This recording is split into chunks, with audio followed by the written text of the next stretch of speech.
Then there is the United States, as you are saying, Kate, who is weaponizing economic policy. But also the big major economic powers are in that realm. They are using value change as strong means of promoting their own interests. Be it China, doing it with large subsidies, pushing industries, not only to promote their goods, but also to penetrate markets and sometimes destabilize them.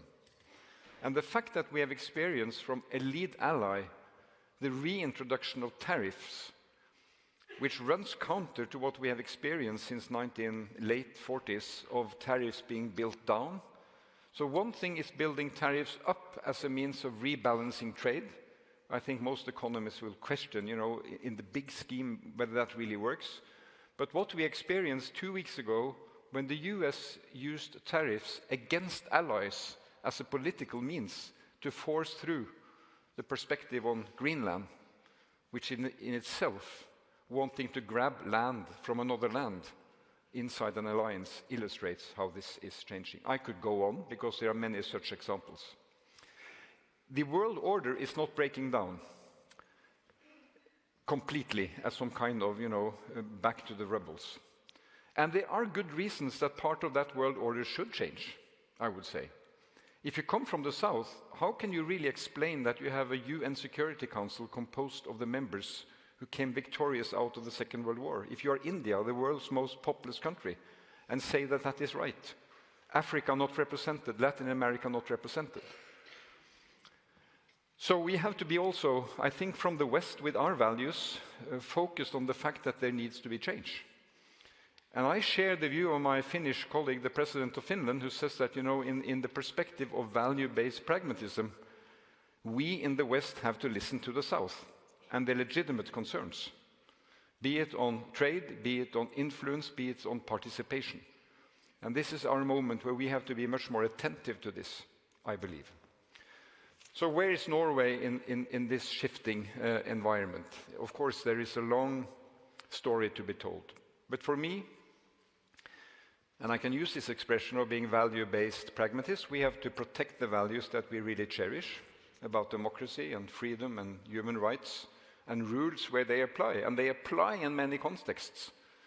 The Director General of the World Trade Organization was here in Oslo 3 weeks ago saying that 80% of world trade happens inside the rules of the WTO. And right now, my ambassador to WTO, together with his colleague from Singapore, are leading process inside WTO to adapt the rules also to reflect a world which is looking differently from what it was 5, 10, 15, 20 years ago. We have to be part of that. But coming to Norway, there's one thing that does not change, and that is geography. And for me, geography is a good point of departure to define what are our interests.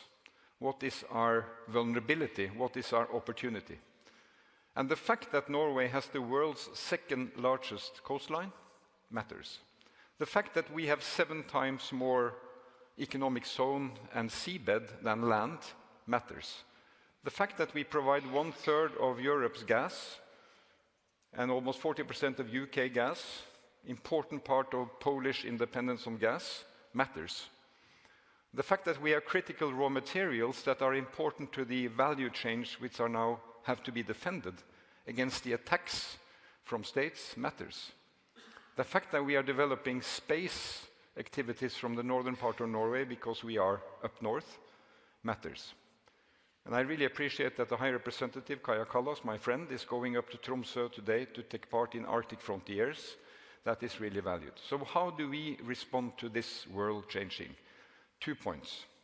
First of all, we have to deepen and anchor our European participation. And friends, this is not going to be an open door to the big questions that many of you ponder on membership. It's not the issue today. The issue today is to take as a point of departure where we stand, what we have, which is really a rule-based trade in Europe. We have 80% of our trade going to Europe and the United Kingdom. And this is, of course, strategically critically important in these times where the value chains are so important to protect independence. So I want to safeguard the European Economic Area. I want to expand the perspective of that cooperation by also including these new strategic areas, which really are not primarily about rules and directives, because the directives, you know how that works in the EEA, we take the bulk of them. But it is about identifying what economic security means in our times. What does it mean and how does it affect our value chains? And how will we cooperate with Europe to be part of the European, what shall I say, defense and promotion of its independence when we are being challenged by these powers who now, without scruples, use their power to keep Europe down. Europe will always be a mix of 27, 30, 35, you choose. And that is, of course, I would say, an immense dimension of why I love Europe, because it is diversity. But it is, of course, also fragility and some certain weakness, because you stand up against these major powers who challenge. Norway has to be part of this. That is why we have concluded strategic partnership on security last year. That's why our military industry is participating in the programs being developed by Europe. Because historically we find out that our military industry has historic reasons why they are composed as they are. But they matter to Europe's security. They matter to Ukraine. They matter to the protection of Ukrainian cities as we speak, because air defense happens to be something we are good at, and so on. So my first reply here is really that strategic anchor in Europe that we have to spend time on, and that I will really focus on in what lies ahead for us. But then secondly, if we focus on pragmatism and geography, I think there is an enduring US dimension to our security, which we have to analyze and understand. And some of you have heard me say this before, but I'll mention it again because I think it is a reality that you alluded to, Ket. When I met President Trump first time, I said this to him, looked him in his eyes and said it's important for a Norwegian Prime Minister to see a US President in the eyes and say, 100 kilometers from my border is the world's largest nuclear arsenal. And it is not directed against me, Mr. President, but against you. And it makes a difference that we monitor those submarines. We know when they leave port. We know when they test their new weapon systems. And we share it with you and we collaborate on monitoring that.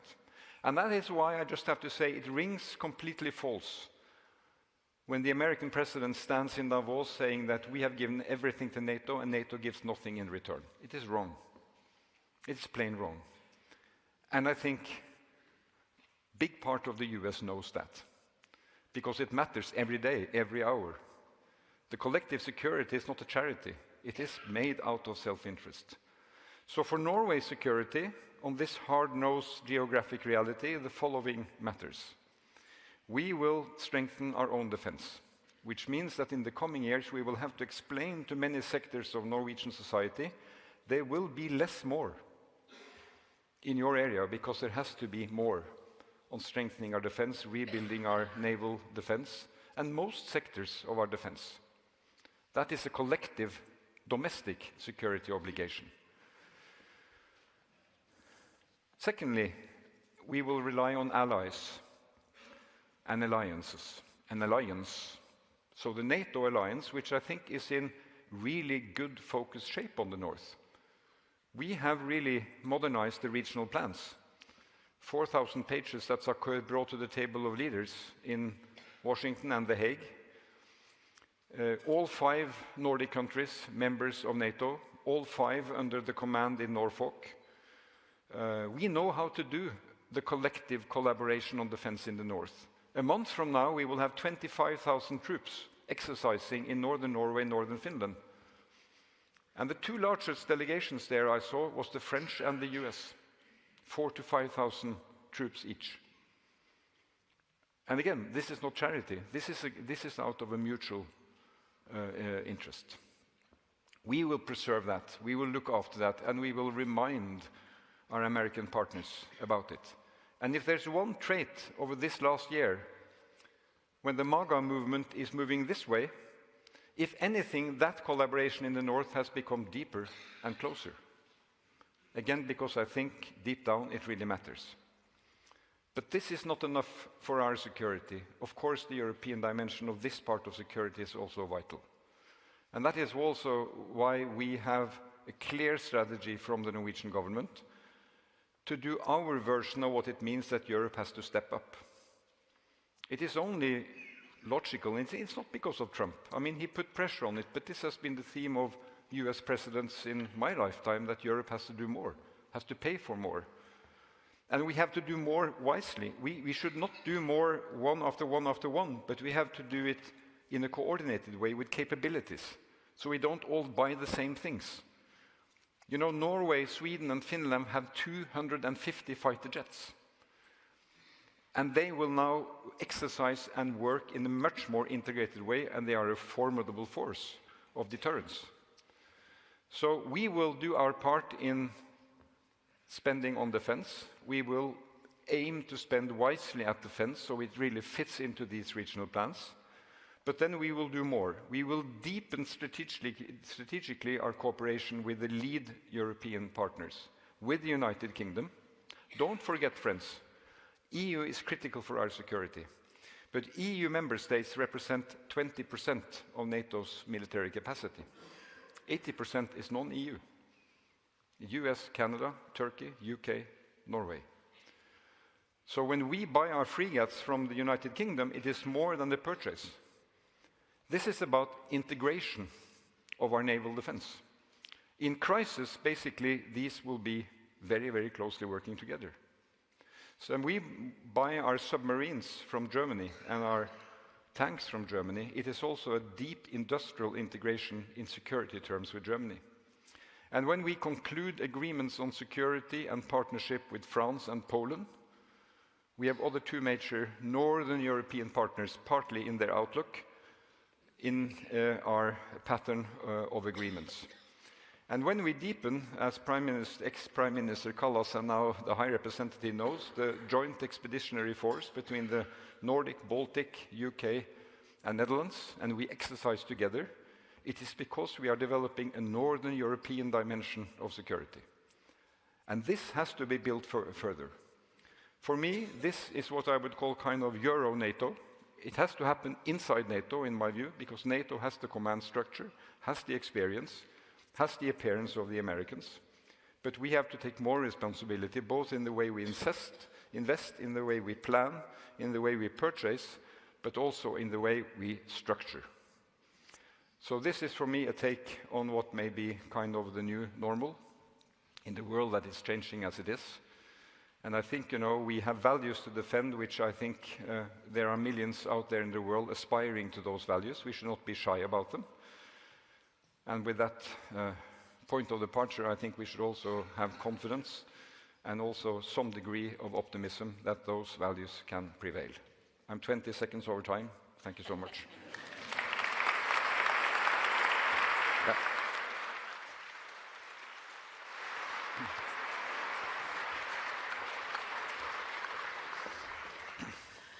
Thank you so much, Prime Minister, for your timely address of these challenges for Europe and transatlantic security.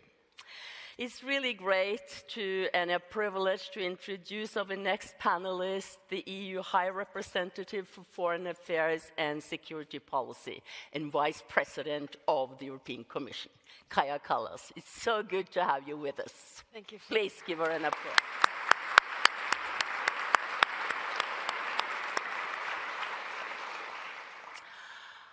I think I will start with you, and I have my phone on so people can send in questions if they want.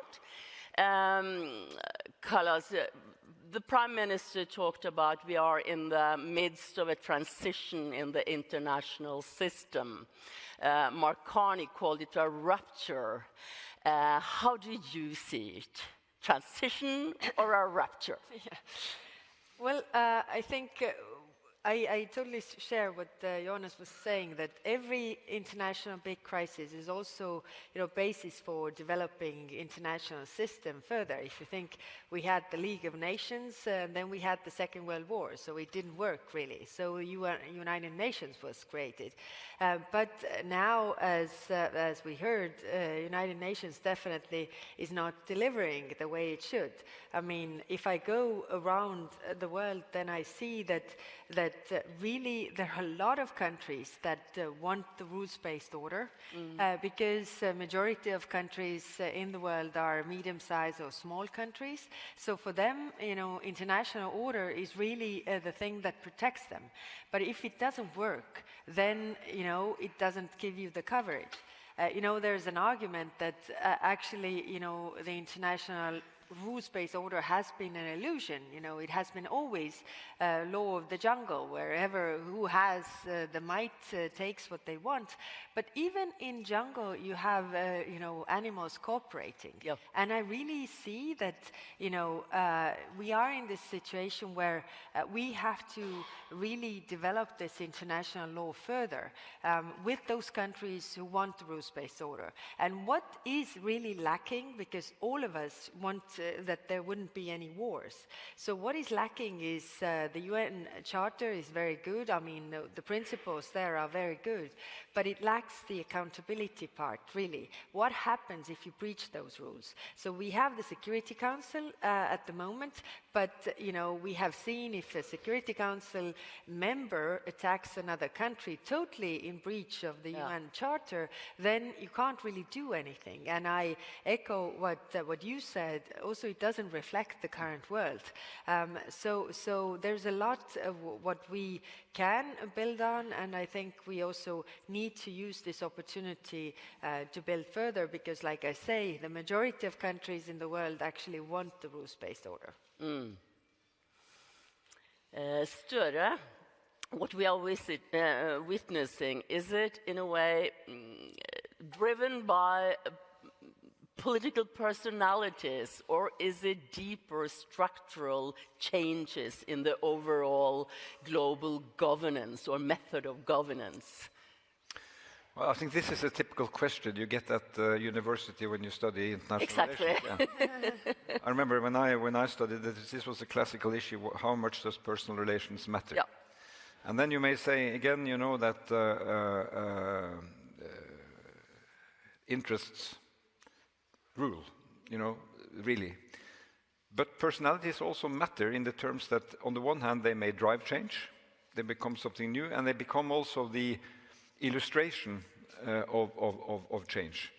And I think that what we see now, for example, in the personalities of the president of Russia, is of course encapsulating much more than his own personality, but it's a part of the way an authoritarian rule, which has deep roots, is developing further. But it is also, I think, to a large degree driven by that personality's preferences and also endurance, because authoritarian leaders tend to endure, and then they put their print on the time to a large extent. So one of the characterizations of this world where you have large powers who put aside rules and promote further, it is the leader who is really, the embodiment of this change. Same with Donald Trump. I mean, I think the speech we heard in Davos, if you read it and if you listen to it, is also so much him and the MAGA movement. And you have to kind of extract how much of this is really US and how much is his exposure. And same with the president of China, and other personalities. But deep down, I think it comes from interests and from the power they possess. Yeah, historical change. Yeah. It's rooted in some more basic trends. But yes, I just wanted to add that actually, if we look at the transatlantic policy, or we look at what the U.S. administration has, the decisions that they have taken. I mean, it didn't really start with President Trump. I think there's a lot of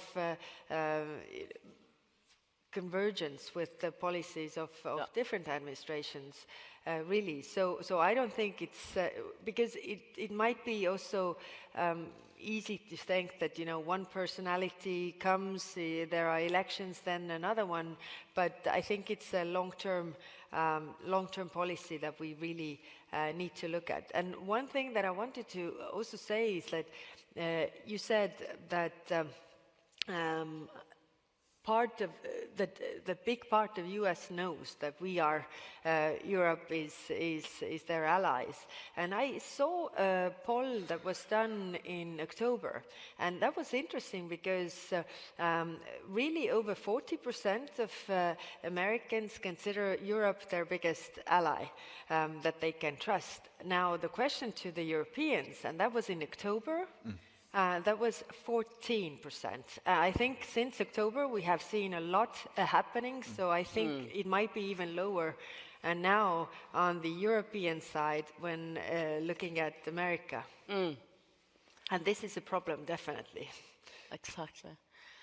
Before I'm leaving the personalities, it's a saying that all politics is local. These days, it seems like all international politics are personal. You're SMSing, you're using social media platforms to intervene with other state leaders.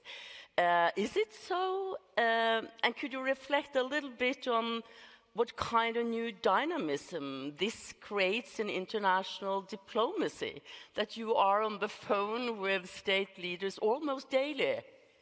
I think it's a new thing in international politics. The institutions is in a way as big platform being, ignored.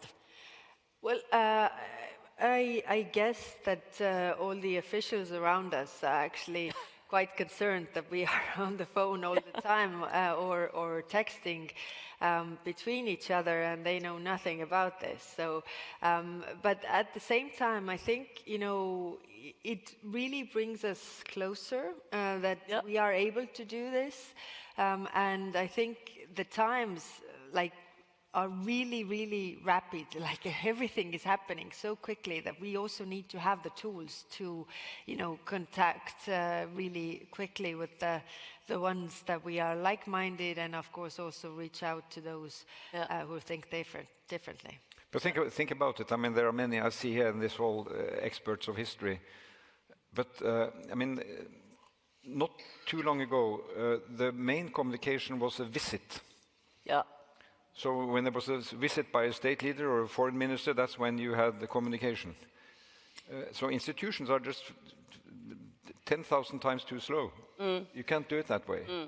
And I think it's just a matter of logic that we use every opportunity to communicate, and things happen so fast. So take, for example, when you had this Board of Peace coming up, that Saturday morning, and Espen and I, the foreign minister, we were on the phone before 8 o'clock to say we have to, ask our legal experts to look at this. Before 10 o'clock, there were, I think, about 10 colleagues who had, connected to say, let's look at this together. And during the day, we had an analysis. You cannot wait until next week and, convene a meeting. It's just too late. And of course, for Kaja to run 27, I think she's she's my big hero of being courageous, and she has to reach unanimity in addition. Yeah. And if you go 100 years back, I think all the state leaders were around Queen Victoria's dinner table. Yeah. So, history is in a way repeating itself. Kallas, as the High Representative of Foreign Affairs and Security Policy, you have, as far as I know, 3 mandates: defending Europe, securing the neighborhood, and building partnerships. Can you specify a bit more on what that means for European security and a partner like Norway? Yes. Well, I think in the world that we are right now, we really need to build up our own defenses, and that's why part of my work is really to try to bring member states together to do things on defense together, also with our partners, because so far, on the European level, we have the ministers of justice meeting all the time, and they already think European, whereas the defense ministers have always been like, national budgets, national decision making. And of course, it's a competence of the member states. Nobody's taking that away, but thinking that member states are too small to do it alone. If we do it together, we can actually cover a bigger area. I mean, take air defense, for example. I mean, doing it together, it's expensive. So we have 9 capability areas that we are developing really in collaboration with NATO. So 23 members of EU are also members of NATO. You have the capability targets there, but how can we actually, the European defense industry contribute and work together in order to reach that? Now, when it comes to building partnerships, then it is really what I said before, whether you go to Asia or Latin America, then really there's a lot of looking at our way in Europe that, if you do this, we come with you, or like we want to be behind you because we want to build partnerships with you. Because, being predictable, that has been maybe, because we are a bit like President Macron said, too slow for sure, but it has become our strength in terms of being predictable and stable ally. So really partners are looking at us, and of course we also want to diversify our portfolios. We have learned the hard way that having dependencies, whether it's on energy, whether it's on security, having dependencies is making you vulnerable, and if you're vulnerable, you're weak, and that's why really building partnerships is key. And of course, Norway we sort of consider also a part of Europe, and that's why very close ally. We have a security and defense partnership, and in terms of economic security as well, the cooperation that we can do in this front. And when it comes to maritime security, I think also developing international rules further that they would, be applicable today, because we didn't have critical undersea infrastructure before, we didn't have weaponization of trade routes before, so I think there's a lot where we can cooperate and not putting all the eggs in one basket anymore. I have another question to you directly here from Karsten Friis. Kubelius has called for a new European Security Council comprised of the major powers of Europe to provide security leadership. Your thoughts on that? Well, we already have a defense council. I'm not really, maybe I come from a private practice, and having been prime minister, I'm really, thinking in terms of implementation. It's not about, the meetings. We have the defense council, which is the meeting of defense ministers. We have the European Council, that is meeting of leaders. So we have a lot of meetings. Now, the question is how to really make these things actually work in practice. I mean, whether it's capability coalitions that we have built or other parts. So I don't think we need more institutions. We just need to implement the plans we already have. And you also said last week, I think, that a EU force separate from NATO was inconceivable. No, I said that was Secretary General of NATO who said that. But what I said is that those who say that we need a European army. And maybe, those people haven't really thought this through practically, because having been a prime minister, you know that you have one army, you have one defense budget. So if you are already part of NATO, and then you can't, create a separate army, besides the army that you already have. Because in terms of crisis, what is the most important is the chain of command. Who gives orders to whom? And if you have, like, the European army and then then you have the NATO, then, you know, the ball just falls between the chairs, and this is extremely, extremely dangerous.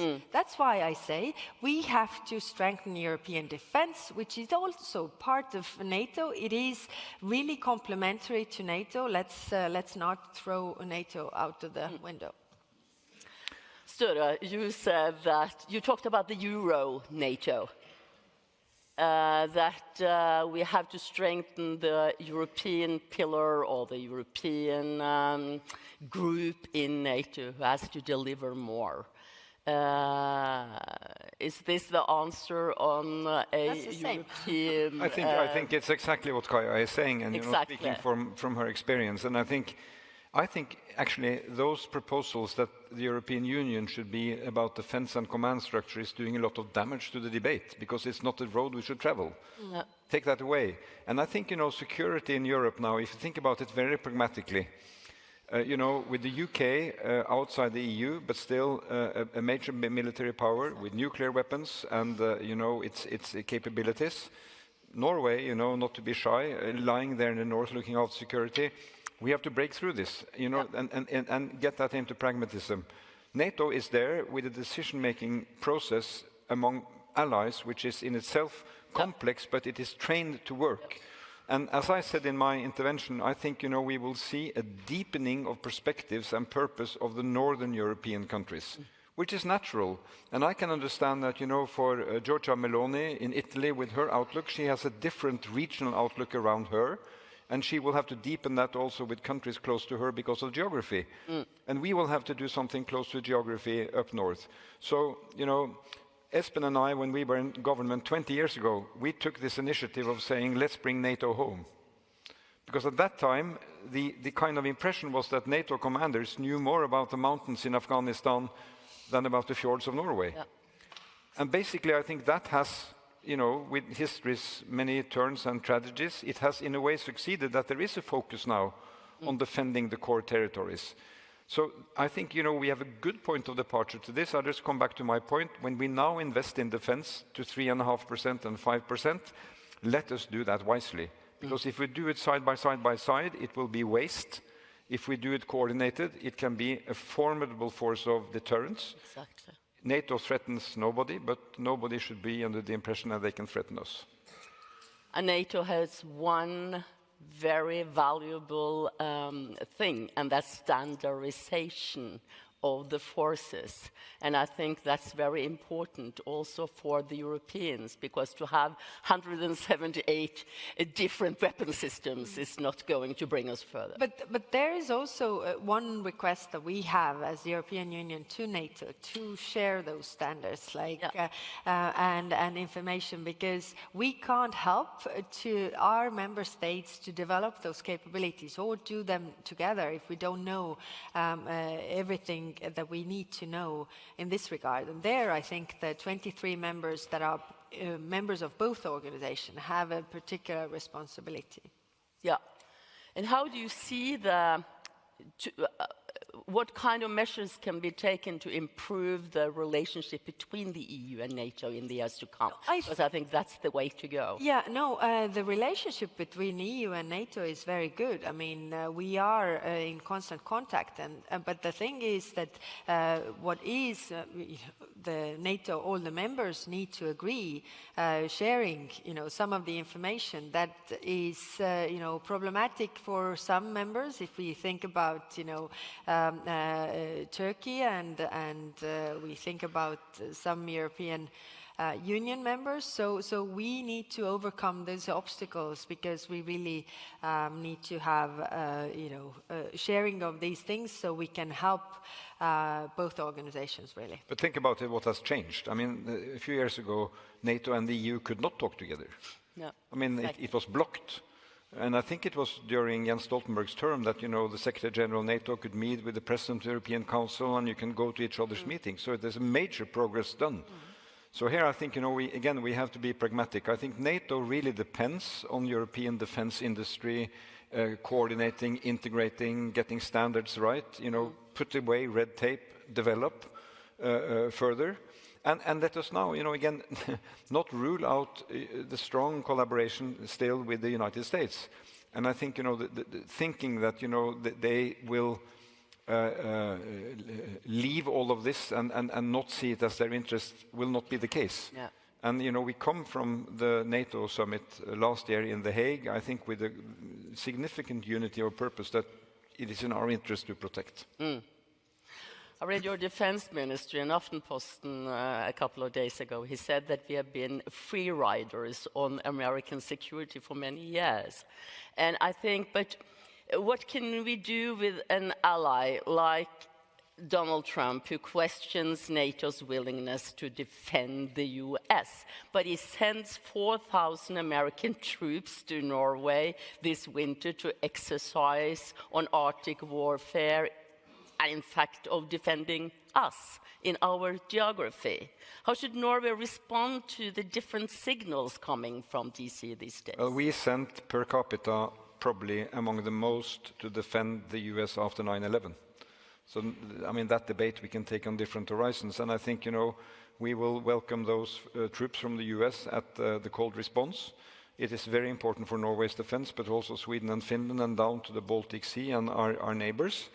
But again, we don't go do collective security out of charity. There is a mutual thing here. Yeah. But again, we have to, as politicians, to read what we see. I think what we hear from Trump when he does those kind of messages is the MAGA movement prime headlines. And that speech in Davos, I think, was a testimony to that.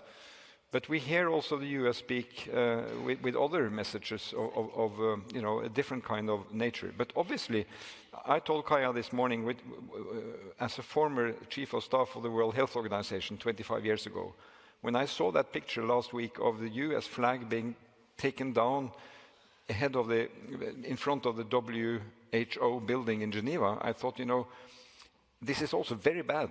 Yeah. For security, because there's going to be a new pandemic, there's going to be new global health threats, and the idea that the US will defend the US mainland against health threats by pulling out of that cooperation is very, very serious. So, in understanding modern security, we have to get weapons right, and industries right, and command structures right, but these elements will still be absolutely fundamental, how we do cooperation on that, on trade, on health, and on new technologies. You are going from here to Tromsø, and the Arctic is moving higher up on the global security agenda, Kallas. How does the EU view its role in an increasingly strategic and contested Arctic region? We have an Arctic strategy that is a bit outdated. So we have agreed to do a new Arctic strategy, because it's not only about environmental issues, but it's all about also about security and what comes with it. So we are working on this. We want to work together with our Nordic partners when it comes to the security of the Arctic, and also defending it in terms of economic security perspective. So definitely I can't say what's going to be in that strategy, because it's still a work in progress, but we are in contact with our partners like Norway to have the input so that we have it right. Sture? Yeah, and we look forward to that. And I can remember when we defined the High North as our priority in foreign policy in 2005, and we developed the Arctic policy. We had close cooperation with the EU of their first Arctic strategy in 2008, I believe. At that time, the critical element to really anchor was that the law of the sea applies in the Arctic. Yeah. Because many people said the Arctic is terra nullus. If we get up there are no rules. So we had, and I reminded my Danish friends and also American friends that a declaration signed in 2008 at Greenland, at Ilulissat, stating that basically the rule of the law of the sea applies. And although the US has not ratified the Convention of the Law of the Sea, since Ronald Reagan, they have respected it, said that it applies. So that is one important area. So there are economic zones, there is rights and obligation of coastal states. Then we have developed cooperation in the Arctic with Russia for many years. Now Russia is out of the Arctic Council, and that is taking cooperation down. But the other Arctic states have to continue to work on environment, on transport, on energy, on minerals. And just one point on security in the Arctic. I think that now we have focus on Greenland. And this completely false assertion that there are Russian and Chinese ships circulating Greenland all the time. It seems not to be the case. But we should, based on the principle that NATO should be relevant for all parts of NATO. And obviously Greenland is and will become an important part, strategically important. But we must not make the big mistake to say that the biggest challenge for security in the Arctic now is in and around Greenland. It still is the concentration of nuclear arms close to us with a link down to the Baltic Sea. That is where the major challenge lies. So we will take active part in this, and as we've always said with the European Union, sharing information and see how we can contribute. And one thing, I said to Kaja, there is this idea in the EU that there will be moratorium against importing energy from the Arctic. Well, I think that should be reconsidered, because all of the LNG the EU is receiving from Norway comes from the Arctic.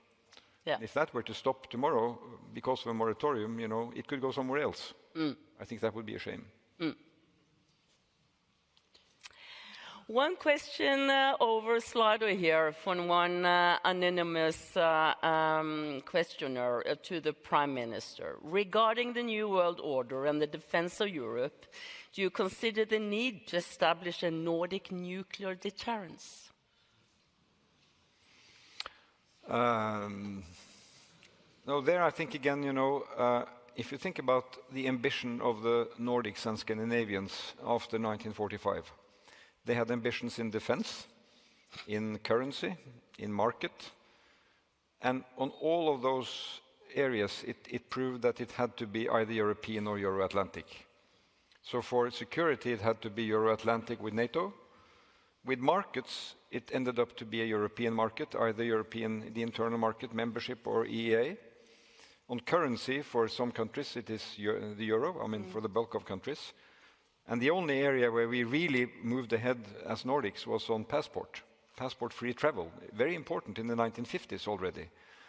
But I think there will be a discussion among Europeans, and should be a discussions about the nuclear deterrent. But it has to be European, and inside the logic of NATO. But obviously, we have a NATO strategy which is very clear, that the nuclear is a prime deterrent. But it is not Nordic. It is NATO and European.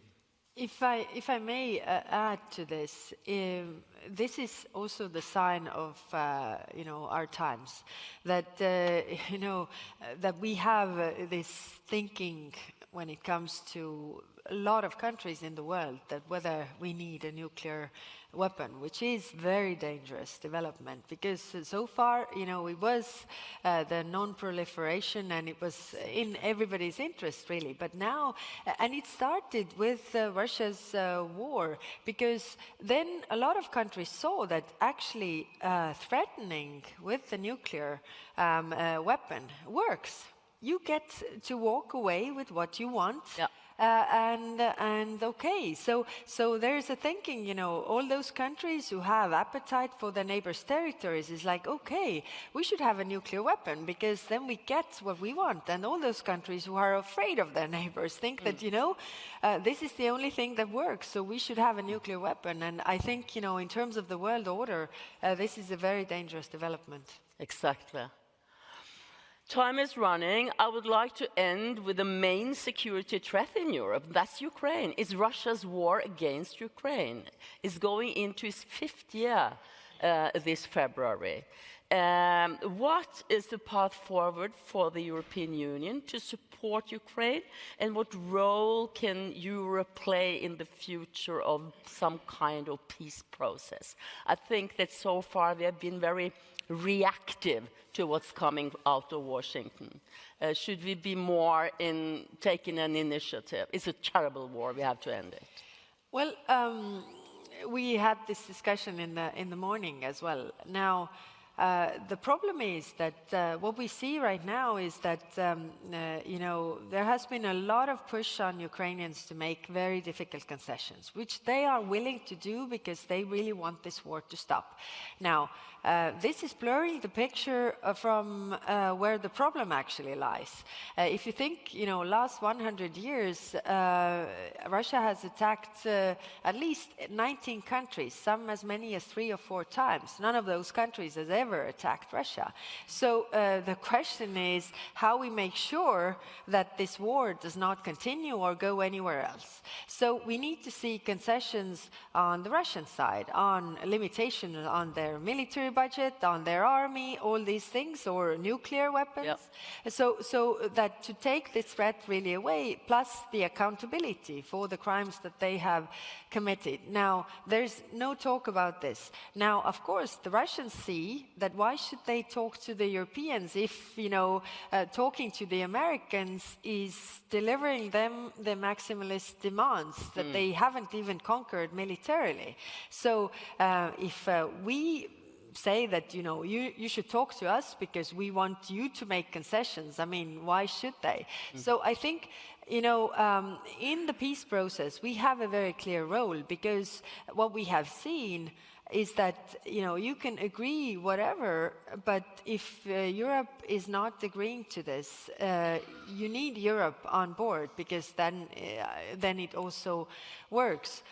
We need to think about the life after as well. We were discussing before, and really to what is our approach right now is that we need to put more pressure on Russia so that they would go from pretending to negotiate to actually negotiate. And that's what we are doing, because otherwise, we don't have actually a choice. And supporting Ukraine, of course. Stöder, a last word on Well, I mean, because geography matters, the day this war is over and it has to end, I think the Ukrainians will keep fighting because they are not likely to lie down, and we should support them with military means. We should support them with energy. We should support them diplomatically. But the day it ends, it will still be Europe. Yeah. Don't forget. And that is why, how we build the economic development plan. And think about, the generations of Ukrainians who will be affected by this. There are 4.5 million refugees. 100,000 of them in Norway. So, and all of these are European tasks, and it will be big-time issues for us to solve. So we have to keep our focus. Thank you so much, Prime Minister and High Representative Kallas, for your time. Thank you. Thank you. Thank you. Thank you. Bye.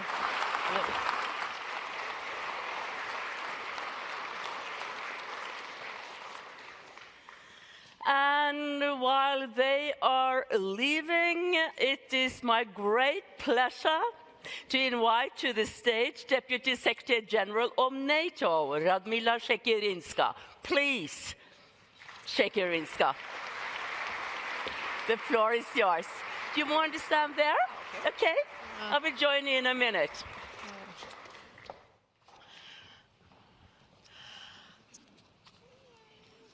Good morning, and it's great to follow this very interesting, very honest, and very open discussion. And it gives me really a great pleasure to be, for the first time, within this building.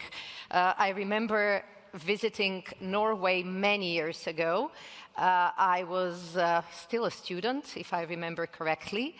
And as part of a Norwegian support program towards Central and Eastern Europe, I was invited here as one of the young leaders from the then Social Democratic Youth of Macedonia to join you for a program at Utoya.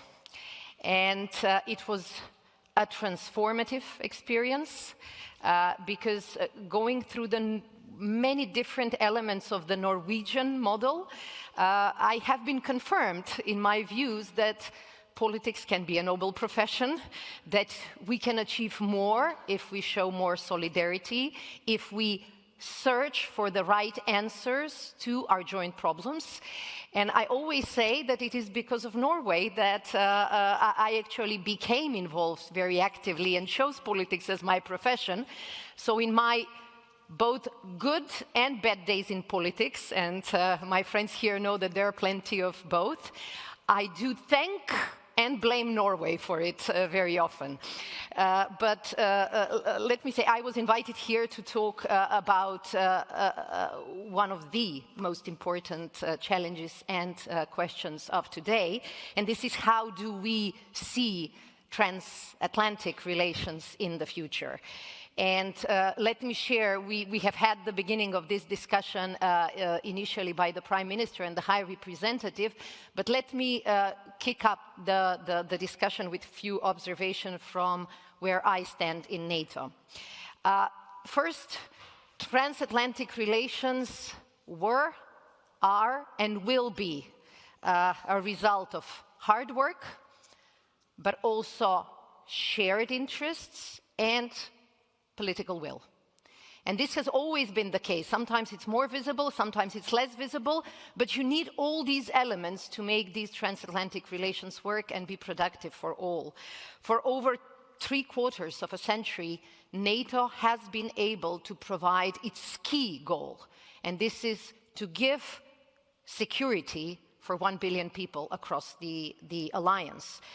And what is more important, we do agree on what is needed in order to deliver this shared goal.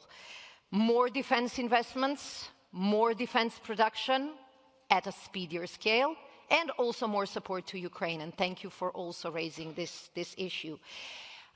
It is clear that in this moment we do have the political will to make these three things happen. And I will tell you, last year, more or less this time of the year, I was in Sweden for their security conference. I was also in Vilnius for their snow conference. And if someone would have asked any of us, not just me, any of us there, would it be feasible for all 32 allies to agree not on a 2.5, not on a 3 or 3, on 5% of GDP defense investment pledge, most of us would have said no. Because let us not forget, even in 2025, it was still a challenge to have all allies at 2%, on which we have agreed more than 10 years ago. So still, we did. At the Hague Summit, we have managed to convince all and to have everyone on board to invest up to 5% of GDP until 2035, and this is our direction of travel. If you would have asked us, and even these people who are very active in defense production, will we be able to turn the tide when it comes to scaling up production, speeding up defense production? Many people probably would have been also less optimistic. But it is clear that the demand signal that was sent by the political leaders in The Hague, the fact that we have started interacting with defense industry in a regular, predictable, and very open discussion, did change the course. And what we have seen is that the defense industry across the alliance is already picking up pace, producing more firepower. We see this especially when it comes to ammunition, which was a source of great disappointment, that the fact that we couldn't produce not only as much as Russia, but actually 4 times less than Russia. This has changed dramatically in the course of 1 year, and we see this together with adopting latest technologies as a key element to change the developments, to change the curve. So don't get me wrong, we are not naive and we shouldn't be. We still have a lot to do. A commitment to spend and invest more is still commitment. Some of the countries are paving the way towards 5% at a much more ambitious timescale, but some are still taking their time. But it is clear that both leaders and defense industry know that we cannot stick to the old normal. We have to invest in our security because our security is challenged. And within our deterrence, we need to incorporate the defense industry, because if there is one very clear lesson from Ukraine, is that your pace of production and your industry and your innovation are as important as your political will to fight, as your military might and your command and control. We have also been clear about stepping up support to Ukraine. And I'm saying this here in Norway, and I want to stress that it is allies like Norway that have made this possible. By being active on all fronts, not just supporting Ukraine politically, but also supporting humanitarian needs, supporting issues such as energy security, which has become the big crisis now in Ukraine, but also being very clear in supporting them with military means. And I know that in the course of the last now fifth year, we have seen ups and downs, but Norway's commitment was really exemplary. And thank you for doing this, and thank you for pushing also other allies into doing the same. So we have come in a situation in which we see what is happening in Ukraine as also lessons learned of what are the wars of tomorrow. And by having your defense industry supporting them, by having all of us supporting their military capabilities, but also their training, their intelligence, we are actually we are also supporting our own deterrence and defense. And I don't think that this message, we can repeat this message enough. This leads me to my second point, and this is that strong Atlantic relations demand that we sometimes have to work through our differences. And this is where the hard work comes. And I think your Prime Minister was very clear in saying that this is an approach that works. We are democracies. We have debates within our societies. We should not take them for granted. We also have dialogue with different allies. And sometimes, like in history, we have different points of view.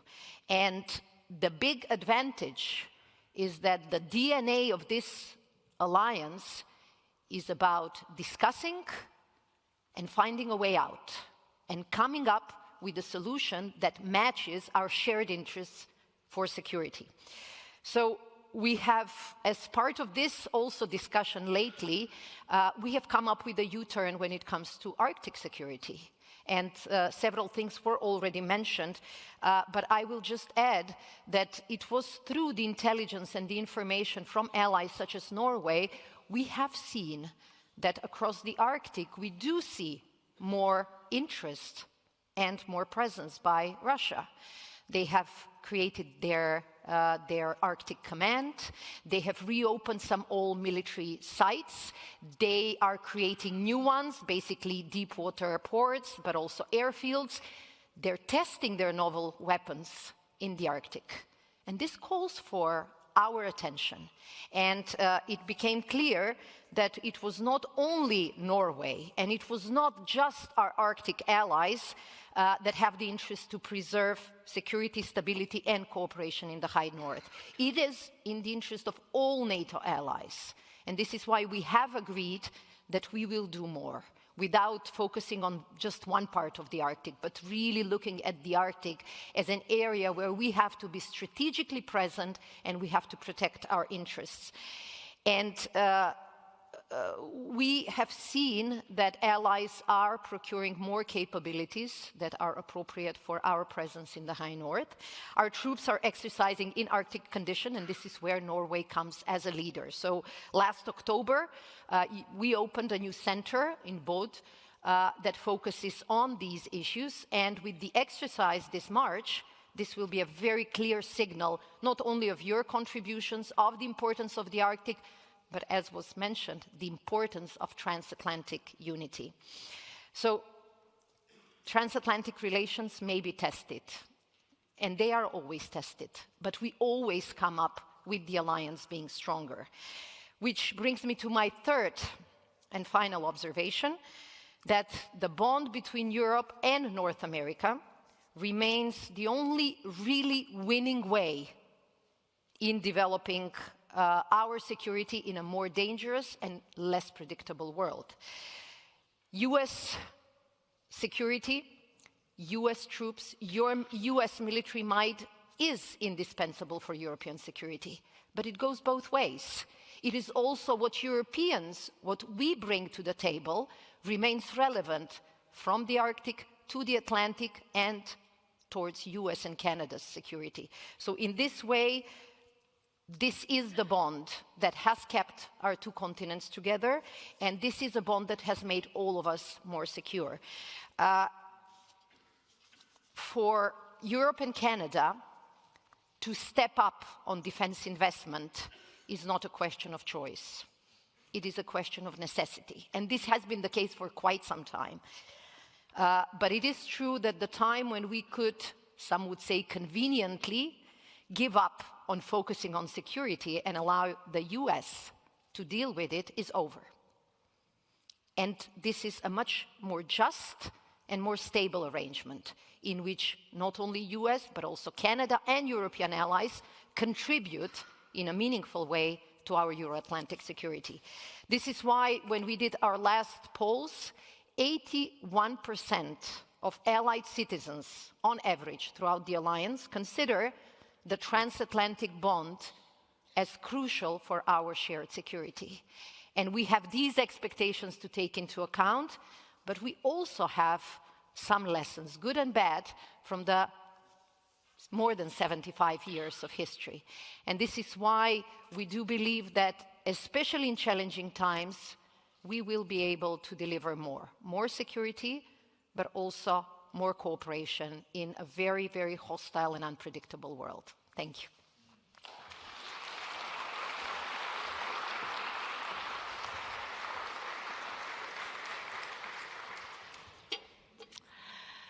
Thank you so much for pointing out the importance of the transatlantic bond and how we can strengthen in these turbulent times. It is a result of hard work, shared interest, and political will, as you said in your remarks. However, we have to reflect on the last week's remarks from Donald Trump and the tough diplomacy around Greenland, and his rather harsh rhetoric to European allies and Canada of being weak. How much has this harmed the trust among the allies? Could you tell a little bit from the headquarters? And how can we heal it? Well, I remember reading, your Prime Minister mentioned, the days of university work and how I remember some of my university lessons that spoke about what is the basis and the strength of alliances in history and in the world. Is it a threat or is it trust? Yeah. And in my view, it has to be both. Yeah. We do share the common goal of providing security, and we have to also work on this with the appropriate level of trust. And I have to say that trust goes both ways. Yeah. But it is true that for many years, actually decades, as Europeans, we got used to US carrying most of the burden in an unacceptable way, maybe acceptable after the Second World War, but practically this has been the source of frustration for so many years and for so many administrations. We also have to be open about this fact. I remember the first time I joined a ministerial meeting, it was Ministers of Defense when my country, North Macedonia, was still not part of the alliance. But we did support NATO in Afghanistan and in Iraq previously. So we were there around the table discussing Afghanistan, but at every meeting, the Secretary of Defense from the US would start by calling European allies and Canada to invest more in their defense. Yeah. And some European colleagues saying, yes, we agree, but we cannot do it now. And this has been going on for too long. I remember some people were quoting JFK in '63, talking more or less about the same frustration from the other side of the Atlantic that countries which are moving forward in terms of economy, in terms of capacities, are not willing to in a way, finance appropriately and invest in their security. So we have approached this problem in The Hague in a very pragmatic way. How can we do better? How can we invest in the trust by saying that European allies and Canada are doing more? And there is a clear sense, and I would say even understanding and consensus among all allies, that we will continue to develop, you called it previously, European pillar of NATO, European defense within NATO, and this balance sharing, actually balance shifting, will strengthen the alliance. It will not weaken it. And of course, allowing US to be present in other theaters, but also saying that US nuclear deterrent remains also very important for the alliance, apropos the discussions that we have had previously. Yeah, I think it was Donald Tusk who said it's not fair that 500 million Europeans are asking 300 million Americans to defend them against 140 million Russians. You're absolutely right. And I think it's time to step up. Yeah. And I think he added also from an economy the size of Italy. So both in terms of numbers, in terms of economy, might, innovation, power of industry, you know, it's... we can do better, and we can deter by investing even more in our security. It's talking about in NATO now, burden shifting instead of burden sharing. What's the difference between the two terms? Does burden shifting somehow indicate that some downsizing or even withdrawal of American troops in Europe? Or, burden shifting has been on the table for many decades. Well, this is it. When you don't deal with burden shifting, you know, then you have to be even more ambitious afterwards. It is clear that European allies and Canada, and European allies especially on the continent, are prepared to take the lead when it comes to conventional deterrence. And this means more prominent role, bigger numbers, but also capabilities. And this is where our relationship with defense industry become crucial. I started this morning in Oslo with a conversation with representatives from the Norwegian defense industry. Really remarkable, not just the primes, but really small and medium companies who bring something to the table. And they said that they have seen the demand signal growing stronger after The Hague, but they also need some additional predictability. Why is this that defense industry still with certain question marks? That's because they're afraid. Is our commitment real, and will it stay? Because we have had commitments in the past, and unfortunately, too many allies we were dragging our feet. So I think what was very important in The Hague was to send this message, and then what is important is that now we focus on implementation, because it's not as if the 5% is something that we have on the table. The 5% is goal. Some countries are more ambitious. Some countries have already shown, you know, that they can contribute 5% either this year, next year, or until 2030. And I have to also say Norway was a very strong ally in terms of having the 2% even before many of the others. But we have to convince also defense industry and our adversaries that our commitment is not going to disappear the moment, especially the moment after the war in Ukraine ends.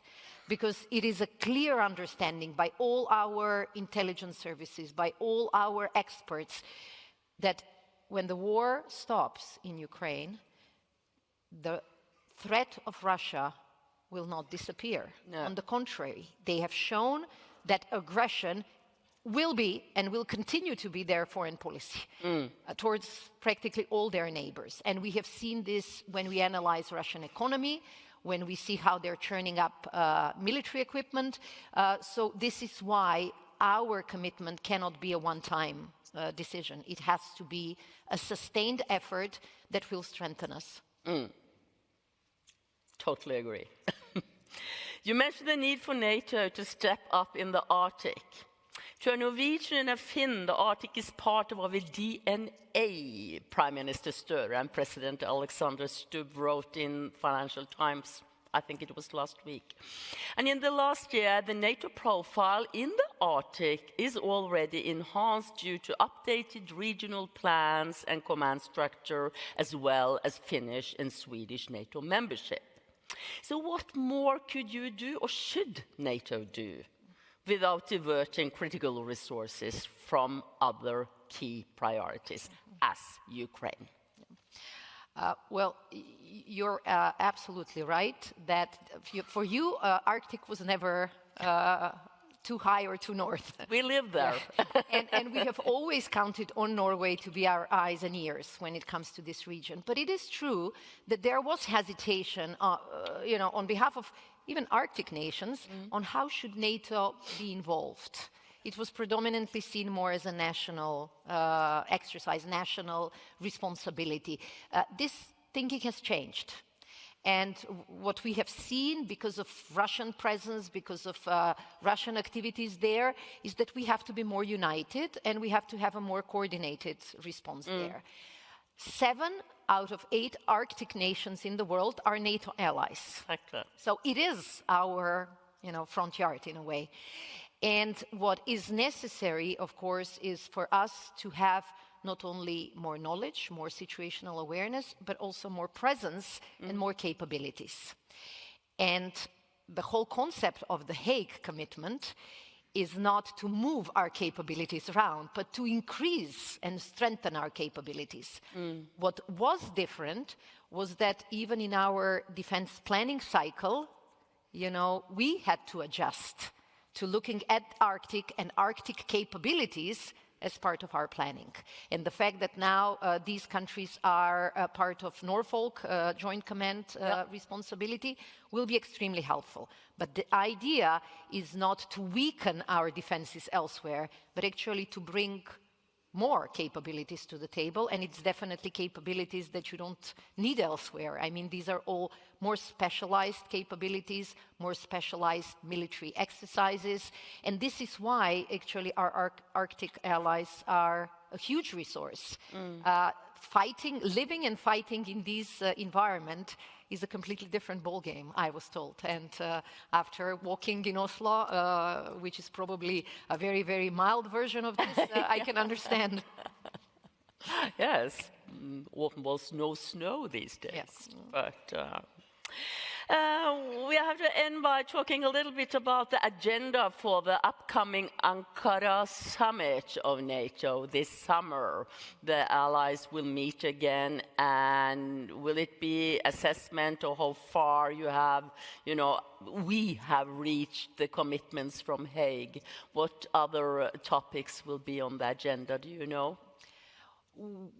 The Secretary General, when we were preparing for The Hague, he was very clear, not only in the discussions about the summit, but even discussions referring to NATO internal reorganizations. His goal, and maybe this is his Prime Minister's experience speaking, is we have to focus on our core business. Yeah. And it was an additional argument for him also to advocate stronger cooperation with the EU. Why? Because there are areas in which EU is actually better positioned with more know-how, and we shouldn't just repeat what they know better. So it should really be a cooperation. But NATO has to focus on what we know best, and probably we are the only ones with the DNA and the history and the experiences, good and bad, of actually command and control, defining military capability and conducting operations. So he said even then, we will not pick our 3 priorities for The Hague and then think about different priorities next year. No, it's all about implementation and delivering on these commitments, because the 5% pledge is only as good as our budget decisions are every year. If we don't follow up, they will actually become a vulnerability. On defense production, we will continue also the focus in Ankara, and we will have another industry day focusing very much on how can we support industry and how can we be better with using additional funds, but hopefully without avoiding additional costs. Because there were several ministers, I remember in the preparation to the summit, who said, if we increase spending, we will just end up with more inflation. So this is why our message to allies was, let's do more joint procurements, let's try to cooperate more, and let's insist on more innovative solutions in looking for the right capability targets. So this will also be high on the agenda. And the third element, this is what we do every day. I mean, we push allies to do even more on supporting Ukraine. And we just had 2 very important next sessions focusing on how can we support Ukraine so that they can really negotiate with more assurances and more strength on their side. And trust me, especially on issues such as air defenses, the situation is and was dire. Yeah. And this is something where I cannot avoid mentioning again Norway. The fact that you were able to use also your defense industry to support, but you were also, I think, a leader in terms of supporting financial package for the so-called prioritized Ukraine requirement list, which basically delivered ammunition and air defenses to Ukraine as we speak. So very quickly, this saved lives. It saved lives on the battlefield, it saved lives in Ukrainian cities, and we know that the focus now is on the peace process, but we also know that we have to continue with this support, because as you could see even today, the fighting has not stopped, and the attacks, especially on civilian and energy infrastructure, have only picked up. So these 3 things will be our focus as we head towards Ankara as well. Thank you so much for a very inspiring and interesting conversation. Thank you for the invitation. And good luck with your important task to keep us safe. Thank you. It's great, very nice. Thank you.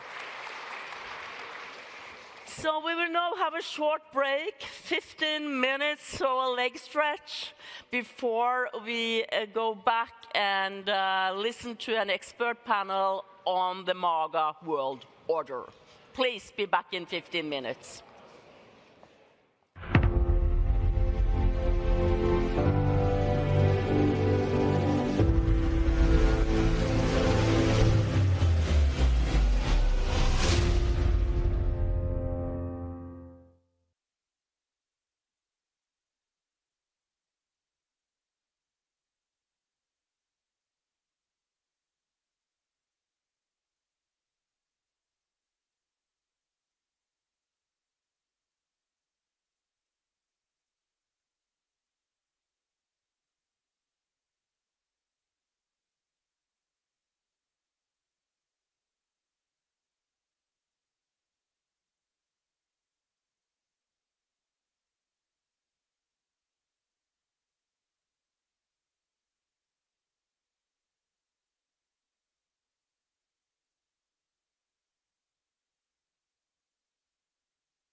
Ladies and gentlemen, please take your seats as the conference will start momentarily. Thank you.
For the next panel, the MAGA World Order and Consequences for the Transatlantic Partnership, please welcome on stage Janne Haaland Matlari, professor at the University of Oslo and the Norwegian National Defense University College.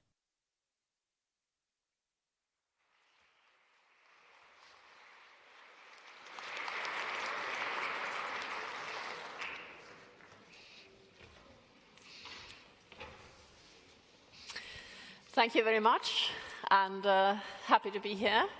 We're going to have a panel discussion on que faire, what is to be done, as Lenin entitled one of his pamphlets once, what is to be done now in Europe and European defense. The point of departure is, of course, the NATO alliance, 80 years transatlantic cooperation, and ups and downs, but certainly now with major questions. And I think we could say that the good scenario is transition, that we have a period where Europe really takes seriously conventional defense and perhaps also nuclear deterrence, where Europe fulfills the pledges, and where the guideline is the National Defense Strategy that was published by the Pentagon just some days ago, in which it is said that the US stays with NATO. There will be the critical support, but less support. Europe has to be able to deter Russia, which is no problem at all according to the text in there. It's very optimistic. You have so many more citizens. You are so rich. Russia has a GDP of Spain, excuses to Spain. So this is the transition scenario whereby the US stays the course, SACEUR remains American, the whole sort of burden shifting is accomplished.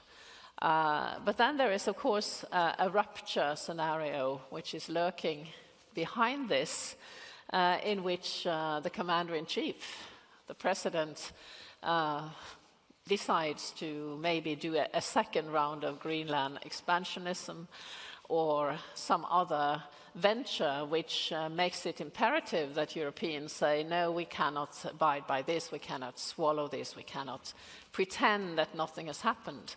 So we have to, in a way, consider not only burden shifting and planning with the US, we have to consider the commander-in-chief's whims, political whims. Sometimes I think it's akin to a political Tourette syndrome.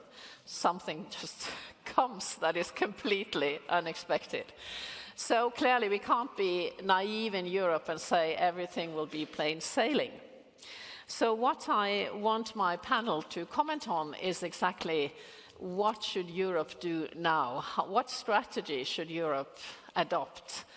Because clearly one doesn't deter Russia by conferences, by good sort of rhetoric, by talk. Europe has not assumed responsibility for Ukraine, although it's 5 years into the war. And one could think perhaps that would be a natural thing for Europe to do.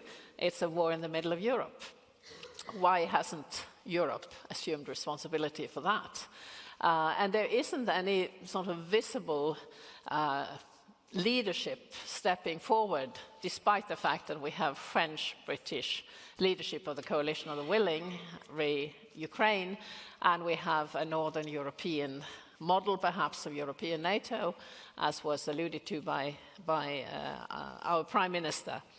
So I think we are, in a way, we're very good at discussing these issues. We are quite poor at taking action, and deterrence lies in deter of being frightened. So nobody's frightened of conference proceedings. So I want to invite my eminent panel to come to the rostrum and comment on this. What exactly should Europe be doing, and who should do it? Who can lead in Europe? It's not a multinational organization. It is in major capitals that have strategic ability. So my panel consists of Barbara Kunz, senior researcher at SIPRI in Stockholm. Welcome, Barbara. And she is a new member of NATO. And then Kaush Arha from the Center for Technology and Diplomacy at Purdue University. Please, welcome. And Lieutenant General Ben Hodges, former commanding general of the US Army in Europe. And then Andrew Michta, who is then unable to make the transition, so to speak, transatlantically because his plane was cancelled. So he is very sad about that, because Andrew is a regular at these conferences, and he's always a very valuable comments. So I have taken the liberty of finding some comments that he has just published. And I think I will just start by relating what Andrew would have presumably said had he been sitting here. At least it's his words. He says, the row over Greenland was a US mistake that will carry with it a penalty as we move forward. That penalty will be a partial loss of trust. And of course, trust is the commodity of any alliance, the most precious commodity in any close alliance, he says. But this is also an opportunity for allies to talk frankly to each other, not in normative, but in geostrategic terms, because alliances are first and foremost about shared threats and shared national interests, with shared values serving as a functional reinforcer, but not a defining one. So that's also what the Prime Minister said. It's about interests, common interests, and common threat picture. And he says, for too long, the biggest European countries have enjoyed a vacation from history being realpolitik, of course. The sudden shock from the row over Greenland should finally wake them up from their complacency and help them realize that their security is deeply connected to the United States. So this is, he says, this is the transition, the benign scenario he envisions. National defense strategy says the same, as I mentioned. We in Europe will be the core of NATO's conventional deterrence and defense under the US strategic umbrella. So now Europeans need to do their best to set aside their bruised egos, stop overreacting to Donald Trump's unpalatable tactics, and remember their countries don't have a relationship with this or that US president or political party, but they have a national relationship with the United States of America. So that was sort of food for thought regarding making the transition scenario a reality, because it's really, I think, very much up to us, not only to Donald Trump. So, Ben, would you like to comment on these que faire, what is to be done? Well, first of all, you have to acknowledge that there's a threat. that there's an enemy. And Russia is absolutely at war with Europe. Even if we don't acknowledge it or don't want to believe it or don't take it seriously, the Russians are absolutely at war with us. It sometimes is kind of described as hybrid warfare, but I think that's a terrible name. Hybrid doesn't sound very scary. You think of a hybrid car, it's almost kind of cute. So that will not inspire governments to action. I think gray zone maybe captures it a little bit better because governments are reluctant or unwilling to say, you know, I'm not sure that that really was a Russian ship that tore the cables out of the bottom of the Baltic Sea or between here and Svalbard, or I'm not really sure those are Russian drones that are flying and shutting down every airport in Europe. Who else is doing this?